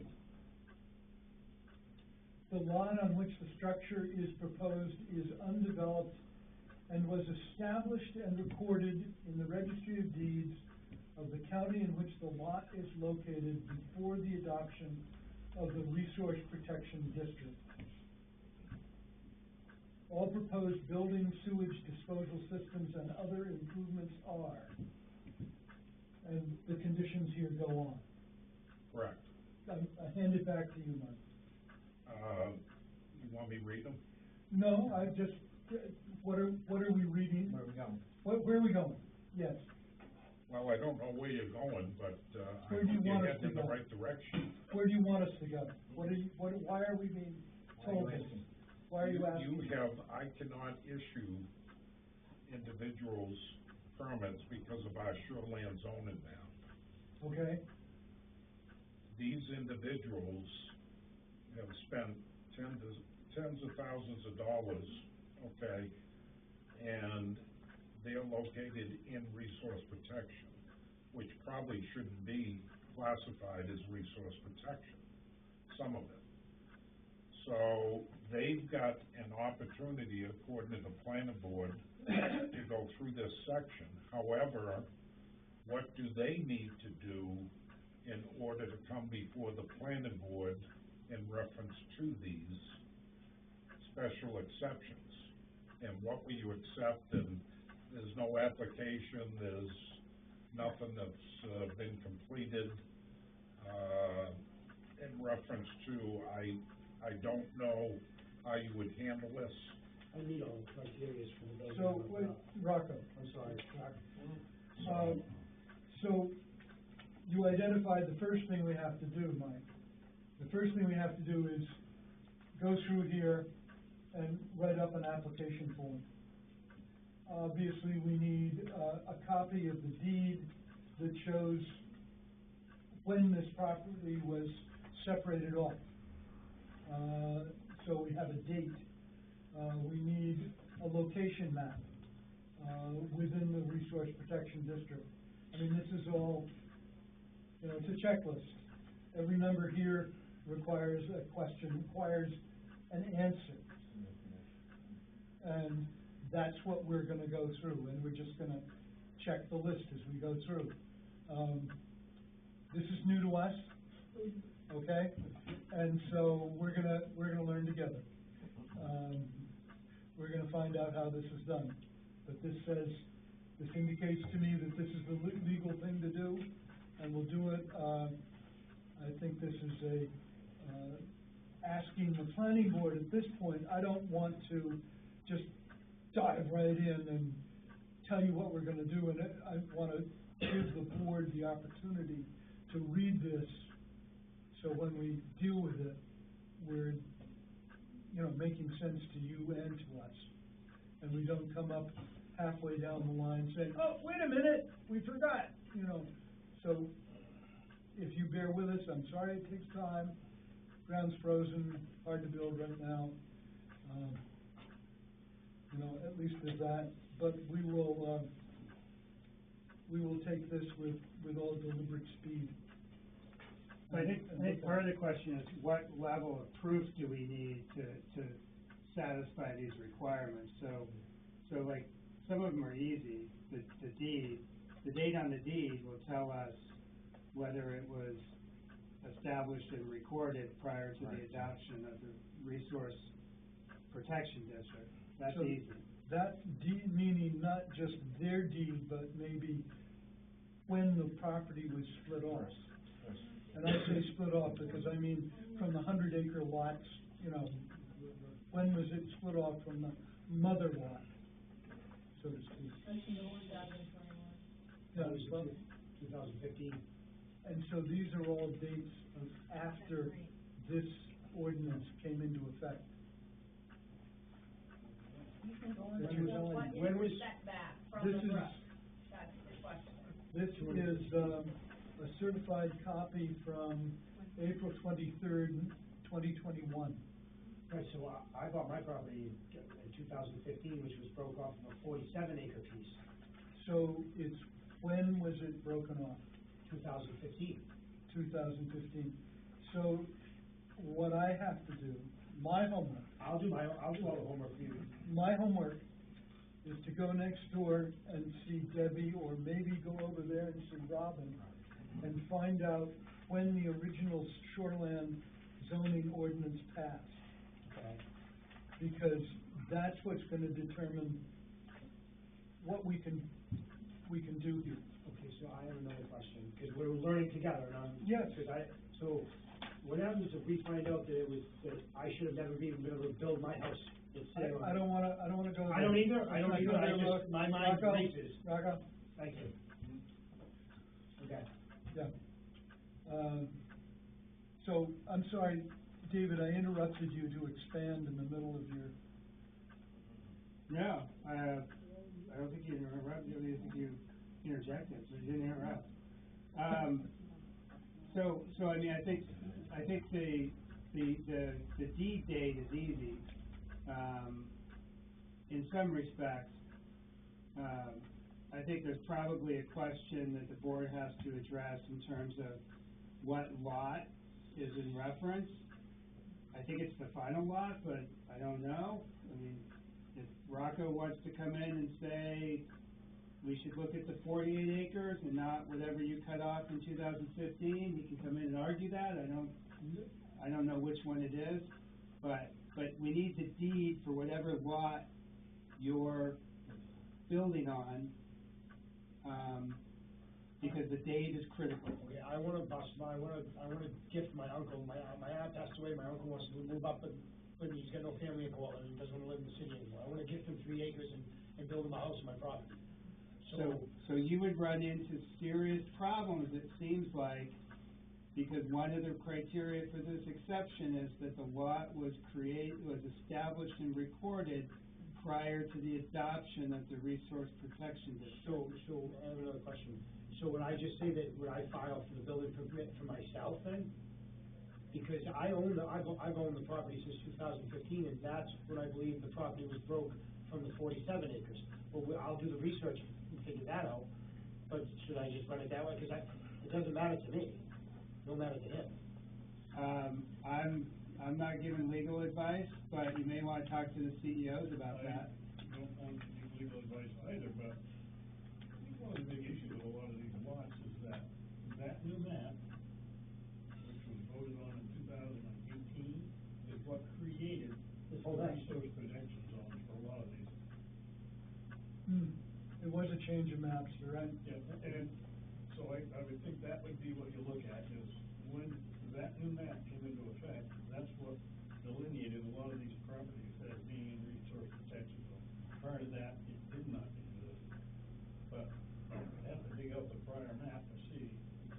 I'm looking at the prior map from 2017. That's when the ordinance was established. I don't know that to be a fact. I just know I have a map from 2017. The state first shoreline protection from the state was February 14th, 1990. Yeah, I know, but That was the first. when the resource protection zone was established. And remember we had Southern Regional Planning Commission draw us a new map with that new. Yeah, no, I know what you're talking about. And the map I have is from Southern Maine Planning Development Company Corp, whatever it is. Yep, that would be the one that brought you the new map. Or maybe not, maybe there's one prior. So Rocco, like, just from what, With respect of the date of the resource protection being adopted in the town, and then you look at the comprehensive plan that has just passed, or is being passed, and the map and the comprehensive plan, and you hold that side by side in comparison with the official shoreland zoning map, and the areas in town that we want to see development is where the resource protection districts are. So you're gonna continue as a town to face this problem day in and day out. Every creative lot, everybody that wants to sell a lot off to a grandchild in the future will not be able to build. In the areas that the town is doing their future planning and saying, this is where we want our future planning, it is heavily regulated with resource protection, so we won't be able to develop there. I would like to comment on that, because before I bought this property up there in Hill, I sat down with Wes and had a talk. I have 4 kids. I originally bought 28 acres. I knew that I was gonna be able to gift each one of my kids 2 acres of land to be able to build a house on. That was my original plan. And then, so with the 1,500 square foot, where my building permit was issued before 2018, would that still affect my print? Because the house I wanna build my uncle is only 750 square feet. We haven't determined what the actual date of the first resource protection district is. We don't know that as we sit here today. No, I'm just. So it may be before 2015. Rocco, the other thing that we're looking at is when the lots were created. If you bought 28 acres, and now you're telling me you wanna split that up, that's precisely what we're saying this ordinance says you can't do. No, but when I bought the property, this ordinance wasn't there, because me and Wes sat down and had a specific conversation about this. Because I didn't wanna do. You can't divide it up now. No, I didn't wanna do a. Yeah, we weren't there, Rocco. No, I know. What is it when you I didn't wanna subdivide my property, I just wanted my family. And Wes told me about the ordinance in Baldwin, that if I could gift my, If you had divided it up then, that would be one discussion. But you kept it as one property, and you would be dividing it up now, which is a different date. Okay, And so the date when you did the division, not the date when you desired it. But he's saying the CEO at the time assured him his plans would be all set, and I understand things change, I'm not mad about it, but he may not have been correct. I Right, think is what- Wes was, we all know how Wes was. So- Wes, Rocco, let's give Natasha a chance. I'm gonna. She's had her hand up 3 or 4 times, and I keep smiling at her, and it's nice to smile at Natasha, but, It is. you know. What do So you- I bought a piece of property recently, and it was deemed, I mean, on the zoning map, I have it in the rural district, but it's in resource protection buffer. However, I've had a wetland scientist come out and perform 2 different tests, and now it doesn't meet that requirement. So how do I move forward with a building permit to get it rezoned, because it's not even That's meeting the requirement for shoreline? something else entirely. Okay. Did we send her the language? I have Do the we have the- interpretation you have the of this language? here, Then that's what you do. which Well, I've done. I have that done. You have what? You handed it to me at the last meeting. I started. We had the property split up, and we kept 2.4 acres of the land, and we were told by Wes at the time that we were all set for building. There was a 75-foot restriction off of a brook on the property. Now there's a 200-foot restriction off of the brook, which makes our 2.4 acres unbuildable and useless. When you go, After putting money and time into the property. when you look at all the setbacks, Yes. you With the have 200 essentially foot from the brook. squeezed yourself right out. Yep. Yep. But, so, are you in Cransville? No, where's the property? 113, it's right off of 113. Okay. So, do you, based on your assessment of the property, do you think it is in the shoreline zone? I mean, is it? It's, according to the town, it's always been in a rural district. No, It but- hasn't been resource protected. Does it meet is it like on the side of the hill, like? No, flat. It's a flat. Is there any Walk water through, get your around? boots There's wet. a brook, there's a seasonal brook that runs on one border of the property. So it's the And if setback. we have of to the stay garage 200 not feet on away the- from that brook, our property is useless now. And did you look at the old shoreline zoning map, ordinance to see if there was a change in that setback? All the, we were getting ready to build in 21, we were all set to build. We had a setback where we couldn't build in 21, we were getting ready to build in 24, I came in to get a permit, and you know, Mike says there's a 200-foot setback from the brook, which completely, you know, took us by surprise. We didn't know anything about it. We thought we were all set to build whatever we wanted with the property. We had soil test on. I mean, it sounds like to me it's a pretty straight application of the ordinance. I mean, it sucks, don't get me wrong, I'm not saying it doesn't suck. Totally. Is it just a straight application of it's a brook, right? I mean, there's no question the brook's there, there's no question the setback. Some streams are 75-foot setback, there are. That's what I'm asking, is it clear that the setback is 200, this is just like it's As clear as we can figure out with the shoreline zoning map and the detail, it's very hard. We have been instructing some individuals that come in, if they go get a boundary survey and they have a surveyor or a wetland scientist do an overlay of it on the staff boundary survey and bring that in, and they show us the building material, so they have that all.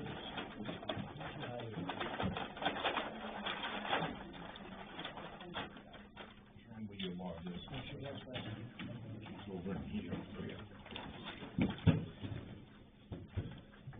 Tasha, you don't have an open brook. Yeah, but I mean, it's not.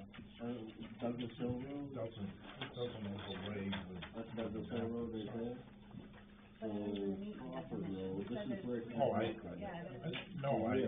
read that, but what I was telling you is, it doesn't, what Mike is you saying. need, So it shows. there's no, it's all. And that's the thing, is a 200-foot And section. it should be classified.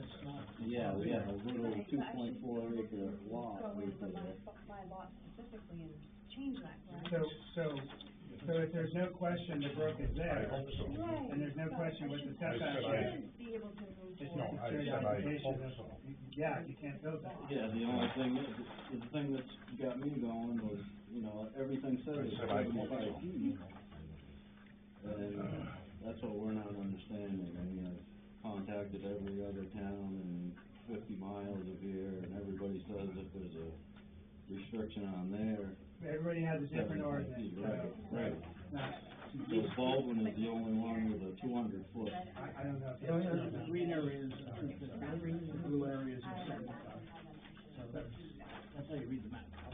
That's what Mike was saying, that's what we didn't understand, why we were told in 21 that it was 75 feet, now all of a sudden it's 200. When did he tell you that? This map is back to 2012. Yeah. So why were we told in 21? Kathy, why is it 200 off that, why is it 200 not 75? Yeah. I don't know, because the map that you adopted is in green. But does it say in the ordinance it's 200? Yeah, that's what you gotta do. I think this is the same one. It's different than stream. Right, but my question is it a clear 200 from? But can they challenge whether it is a resource protection, like when it's a buffer, this is my point, if it's a buffer, can they challenge whether or not it meets the criteria? Or is the buffer an automatic 200, doesn't matter if it's uphill and it's. If it's in resource protection, we cannot issue a building permit without them coming for a new home, single family structure, without them coming to the planning board and meeting that criteria. That's the exception criteria. Yeah. But like what she's going through is where she gets somebody to come out and does an overlay, can he do that with this? If you want to put the extent into a boundary survey, if you think it's right on the border of, there might be some land that doesn't fall in that green, then we could issue a building permit. No, If it's all, you're not understanding my question, so if he can, you want to modify the map? is the green Yeah, because there's a process to modify the map in some cases. Mhm. But is the green an automatic 200, or is the green because it's assumed to be a type of area, and if he can prove it's not that type of area, then he could change the boundary of the map, like she's doing. There is a definition which tells you whether it's resource protection or not. It's a function of the drainage area plus the actual soil conditions. I mean, you had the lady here before, she had somebody come out and look at it, and Yeah, gave her opinion. and I didn't even meet, there's 3 criteria, it has the soil, the plants on the property, and one other thing, I didn't meet them. I didn't qualify for any of them. To determine if it's wetlands, but that doesn't necessarily mean that it's not in resource protection. That's my point. You have That's an my point. adopted shoreline zoning map with resource protection district, and if the property falls within there, the only avenue for a single-family resident is the planning board exception option, one of the process. 5 exceptions. The lot could not predate whatever the date is. Yeah, no, that makes sense. So that's the only option, and that's why we're kind of in a little bit of a predicament. Well, but because that's what the town there's a said lot. they wanted. Correct. That, I know, and but the town I said don't they think. didn't want, they didn't wanna pay to do a better map, so. Yep, so I think it's at the point of either we look at doing a better map, or if enough people get together, the option to, amend the ordinance language a little, to where if they go out and get a wetland. Wetlands is only one part of it. For resource protection, if it's in the drainage area of 25 acres or more, that stream is, in other words, if there's 25 acres coming to that point, there's no way you're gonna get that changed.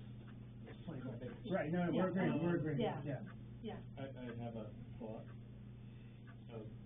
We need to work with people who have been inadvertently deceived by inappropriate information from town officials, and it may be an opportunity for the appeals board to help provide a cure. I'm not sure the appeals board has the power to do that. It would have to be the town financially supporting them somehow. That's, I don't think the appeals board can grant a variance from the resource protection zone. No. That's the buffer. I don't think they can. Not the buffer. It's gonna be 250, is it 200? It's Pretty sure. I mean, It's just a building permit. It's just, it's but the zone. it's a The- restriction. of- Okay, The so- green area is a district, just like on the land use map, you have your zoning district, rural village, is a district. So this is a resource protection district that was adopted when the town adopted the revised shoreline zoning ordinance and this map. So we're basically at a landlocked, we can't do anything, right? We're paying taxes on something that we can't use, basically? Perfect. Because you just deeded the lot off within the last 2 years. 21? Yeah. My guess is, according to the ordinance, the way it stands, that is the case. So we continue And the paying map. taxes on something that we can't use? Well, your taxes, you could appeal the taxes, cause it's not probably worth what you're paying taxes on, so you Right. could appeal the taxes. If it's only worth $10,000, $5,000, $4,000, whatever, the taxes should go way down. But in theory, I mean, the way this is supposed to work is a bit of a buyer beware. And I know this is not helpful, and I appreciate that, like, I'm not trying to be a jerk, but like,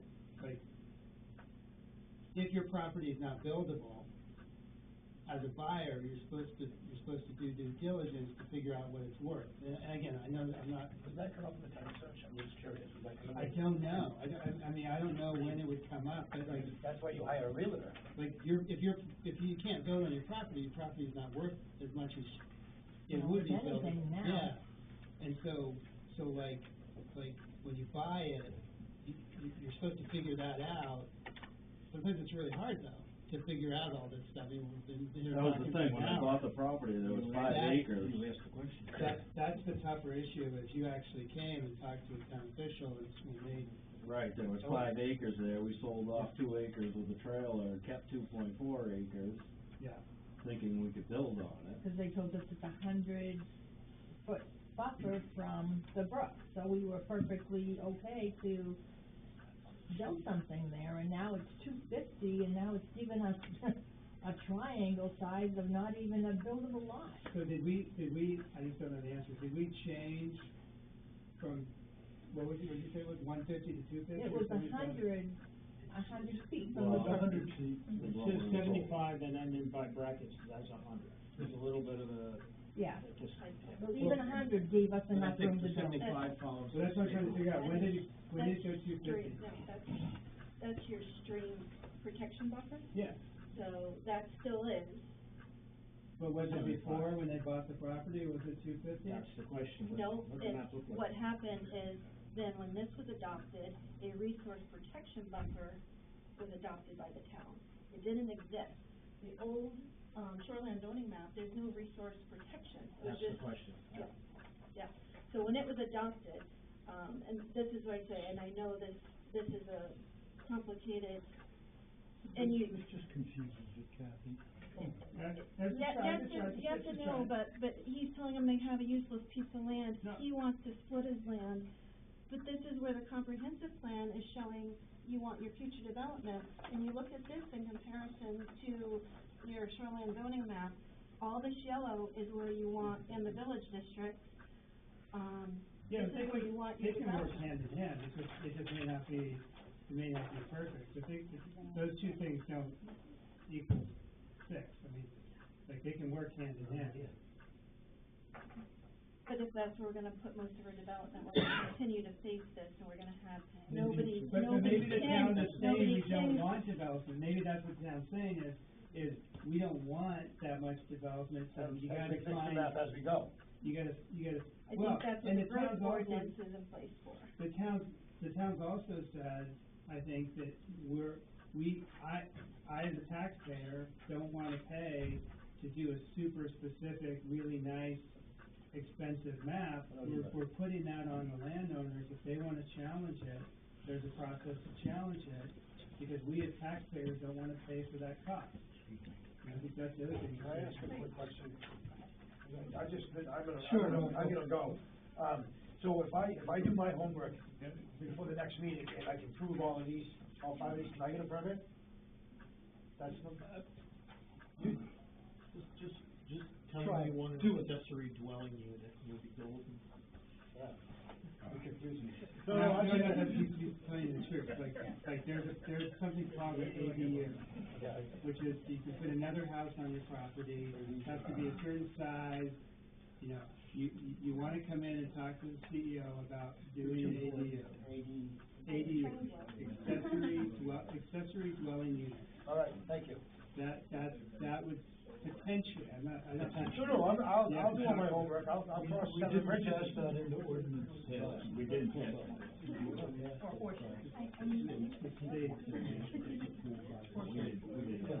Right, I mean, I'll cross 7 bridges if I have to, I agree with most everything you're doing. I'm just trying to follow the rules. What can we do for you? All right, you guys have a great night, I wish you all the best. We know where you live, Rob. Yeah, right. Hey, I'll be seeing you next meeting anyway. The street is it's like a triangle piece that was split off. What's your lot? The address is 1078, I'm not sure of the map law, I didn't bring it in. The wetland requirement. So I see the zone out of the shoreline. Is that how that works? Which is not officially. Because if I don't meet the requirements for it. We're as new to this as you are. We're as new to this as you are. I know, I'm literally like, I'm just So, trying to follow on you your need reading. you're saying that you need the planning board to get it? Yes. I don't know, where's the language in our ordinance? So right here, Start laying. Okay. 36. It could be a little off. And the interpretation of boundary. Just And in the so if you remember, that was the draft that I sent to the town, it wasn't the certified copy. And we agreed that we were sent a certified copy when we found it. Did we find it? We did find it, submitted to the EPA, and it's certified, Not the scope. Yeah, we're not, I yeah, just don't recall we're that limited down, exactly. yeah. So, I'm pretty sure it was. Baldwin but is the we only said one that has the just to be 250 foot. super transparent of what she's looking at. Everybody else has. So I'm saying, can we get that certified copy? How do we get that? Kathy has, Kathy has. It's on the town website. yeah, it's on the town website. Robin found it, I looked at it today before, but it should be So the it is, same. yeah, it is the same.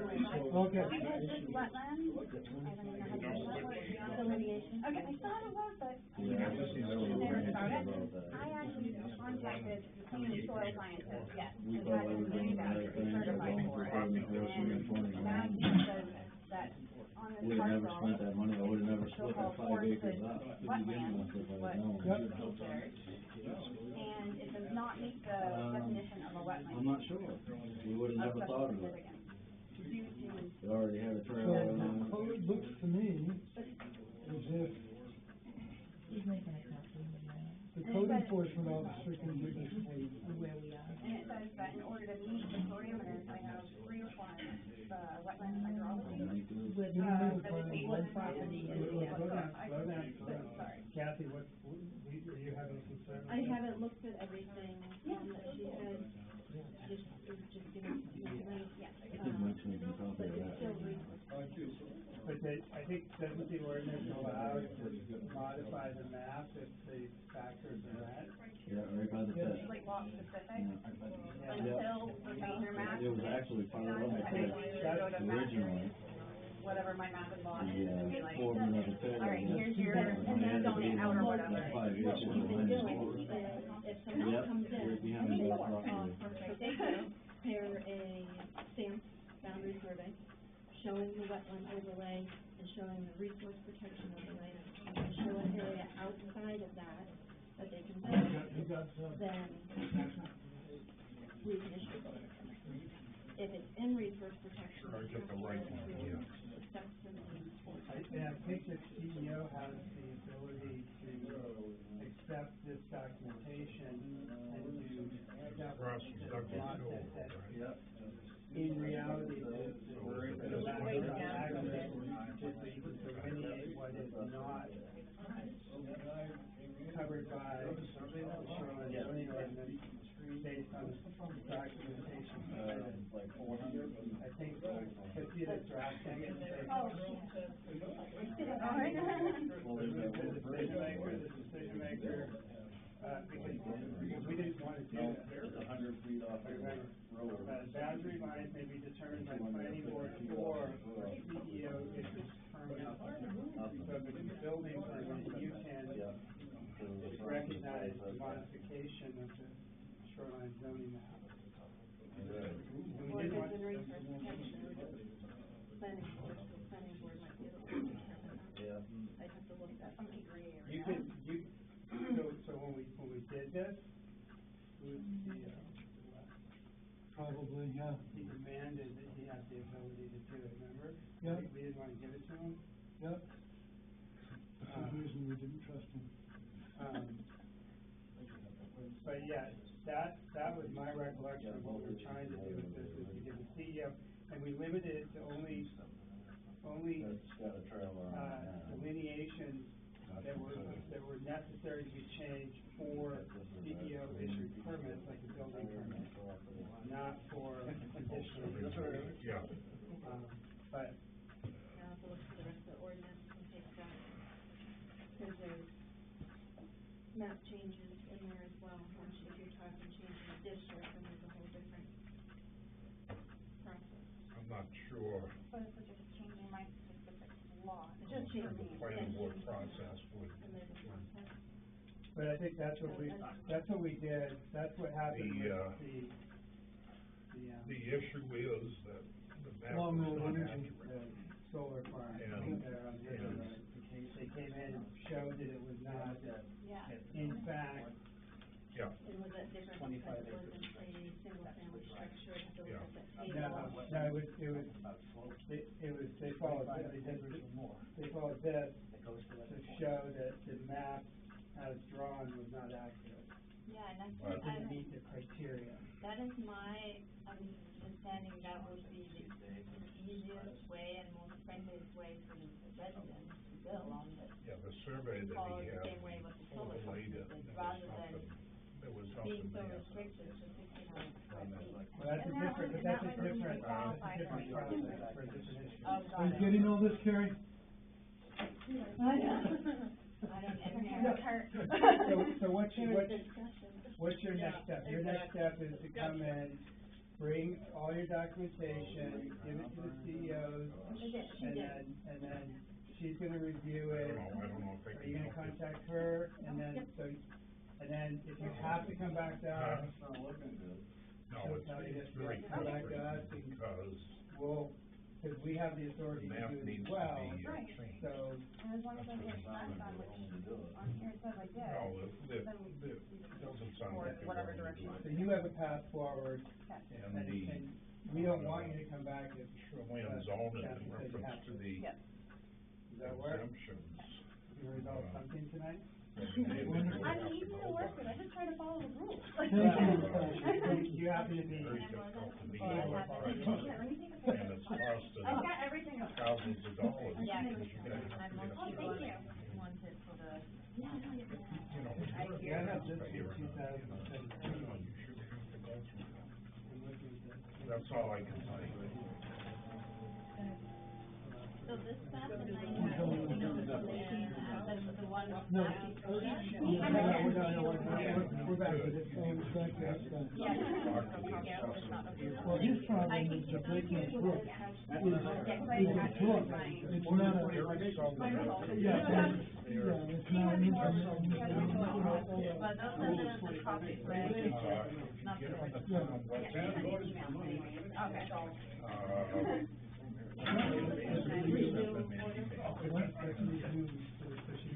Okay, so, you know, to meet with them and stuff like that. where are we going, we're reorganizing our meeting, I won't say reconvening, but reorganizing.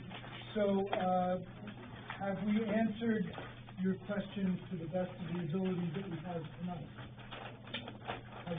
Have we gotten anywhere for you? Well, I think, I'm trying to get some relief for these folks, and I'm not sure if they're gonna meet the criteria. The bottom line is the map needs to be, fixed.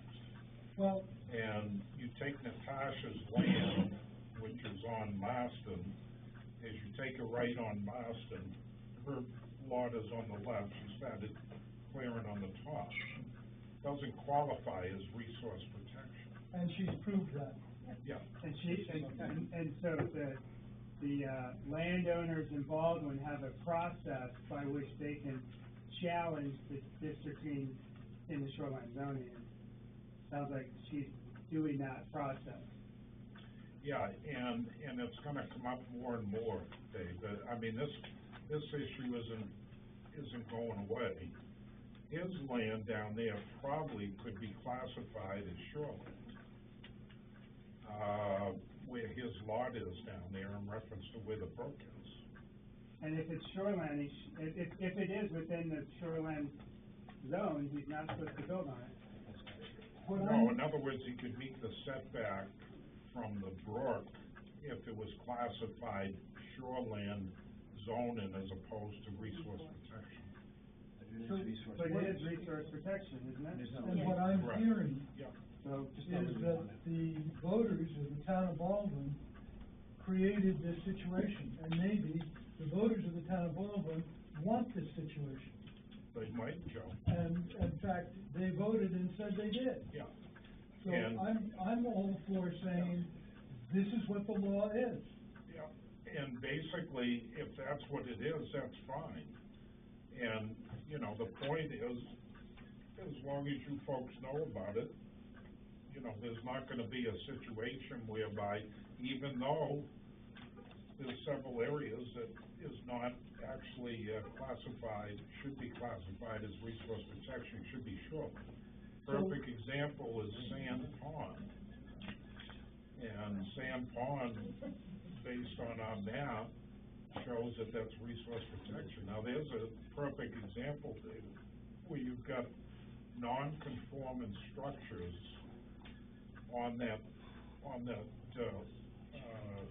lake, on the pond, and that should be classified as shoreland as opposed to resource protection. So, Because, we have to go with what we have. yeah, what I'm saying is, that's probably the only lake in the state of Maine where it's resource protection as opposed to shoreland. So I can't issue a building permit within 250 feet of the high water mark. Correct. There you go, that's right. And that's, So that's, somebody, that's the town made that decision, you know? no, that's fine. Yeah. But, you know, this is what has to occur and happen, and, you know, to tell these folks, after they've spent tens of thousands of dollars, that I can't issue a building permit, and this is why, That's why you get paid the big bucks. what's that? That's why you get paid the big bucks. You get paid more than we do. Yeah, this is why I get paid the big bucks so you can aggravate me, right?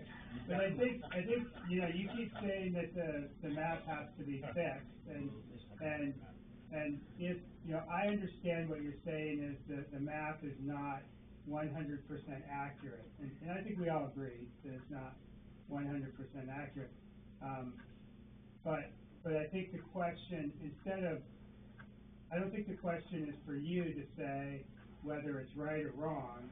It is what it is, and if the selectmen want to ask the town, do you want to spend a bunch of money and make it perfect? That's really the question. I know you have to deal with the fact that it's not perfect, but it is, you know, it is what it is. It's what the town adopted. Yeah, what I actually see with that map, David, is it's quite simple. A lot of the areas that are classified as resource protection don't fit that criteria. They would fit shoreland zoning in reference to DEP's definitions in Chapter 1000. So if you go around the town and kick the tires of the town in reference to the classifications, whether it's resource protection or shoreland zoning, there's several areas that shouldn't be classified as resource protection, and other areas should be classified as shoreland zoning. Yeah, and I think that's where I'm saying, to say the map is wrong, it's wrong in reference to not meeting the classification that it should be.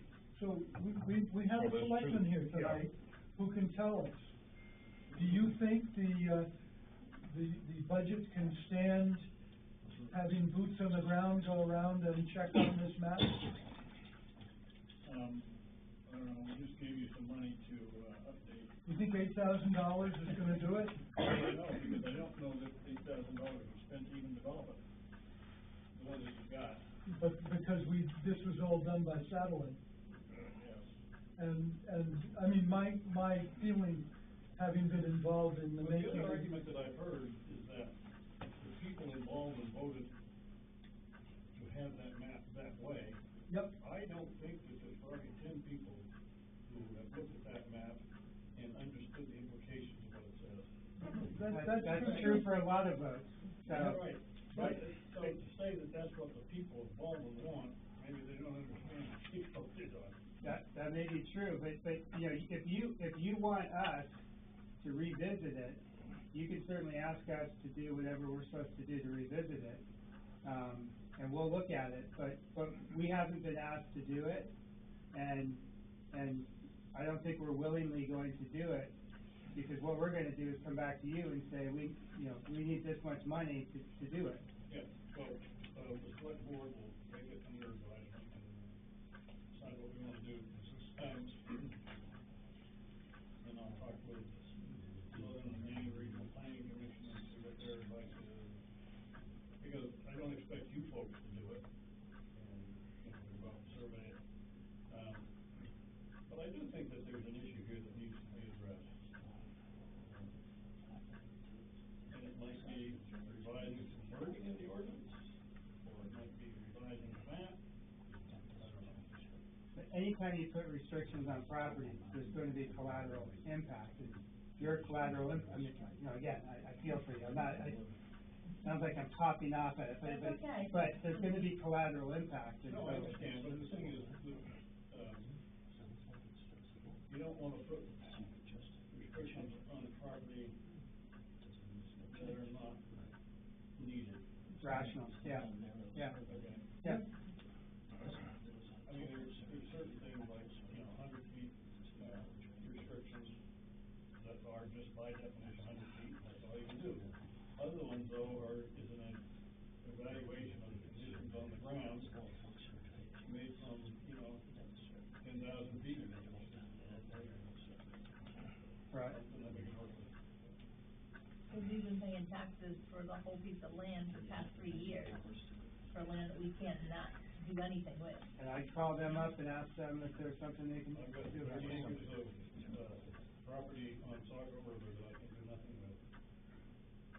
Because of Saco River Border Commission and shoreline zoning and flood and stuff. So, But you might have known that when you bought it, so. I knew that when I bought it, but that's the way it is. Yeah. And, the comment somebody made at the county meeting the other day is, you know, that,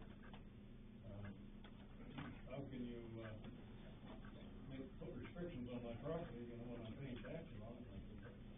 Personally, you know. But, we'll take that under advisement, I'll talk to the other selectmen and see, what we want to do. Move to adjourn. Because. Okay, we've had a motion to adjourn and a second. Second. No debate is allowed. All those in favor of adjourning?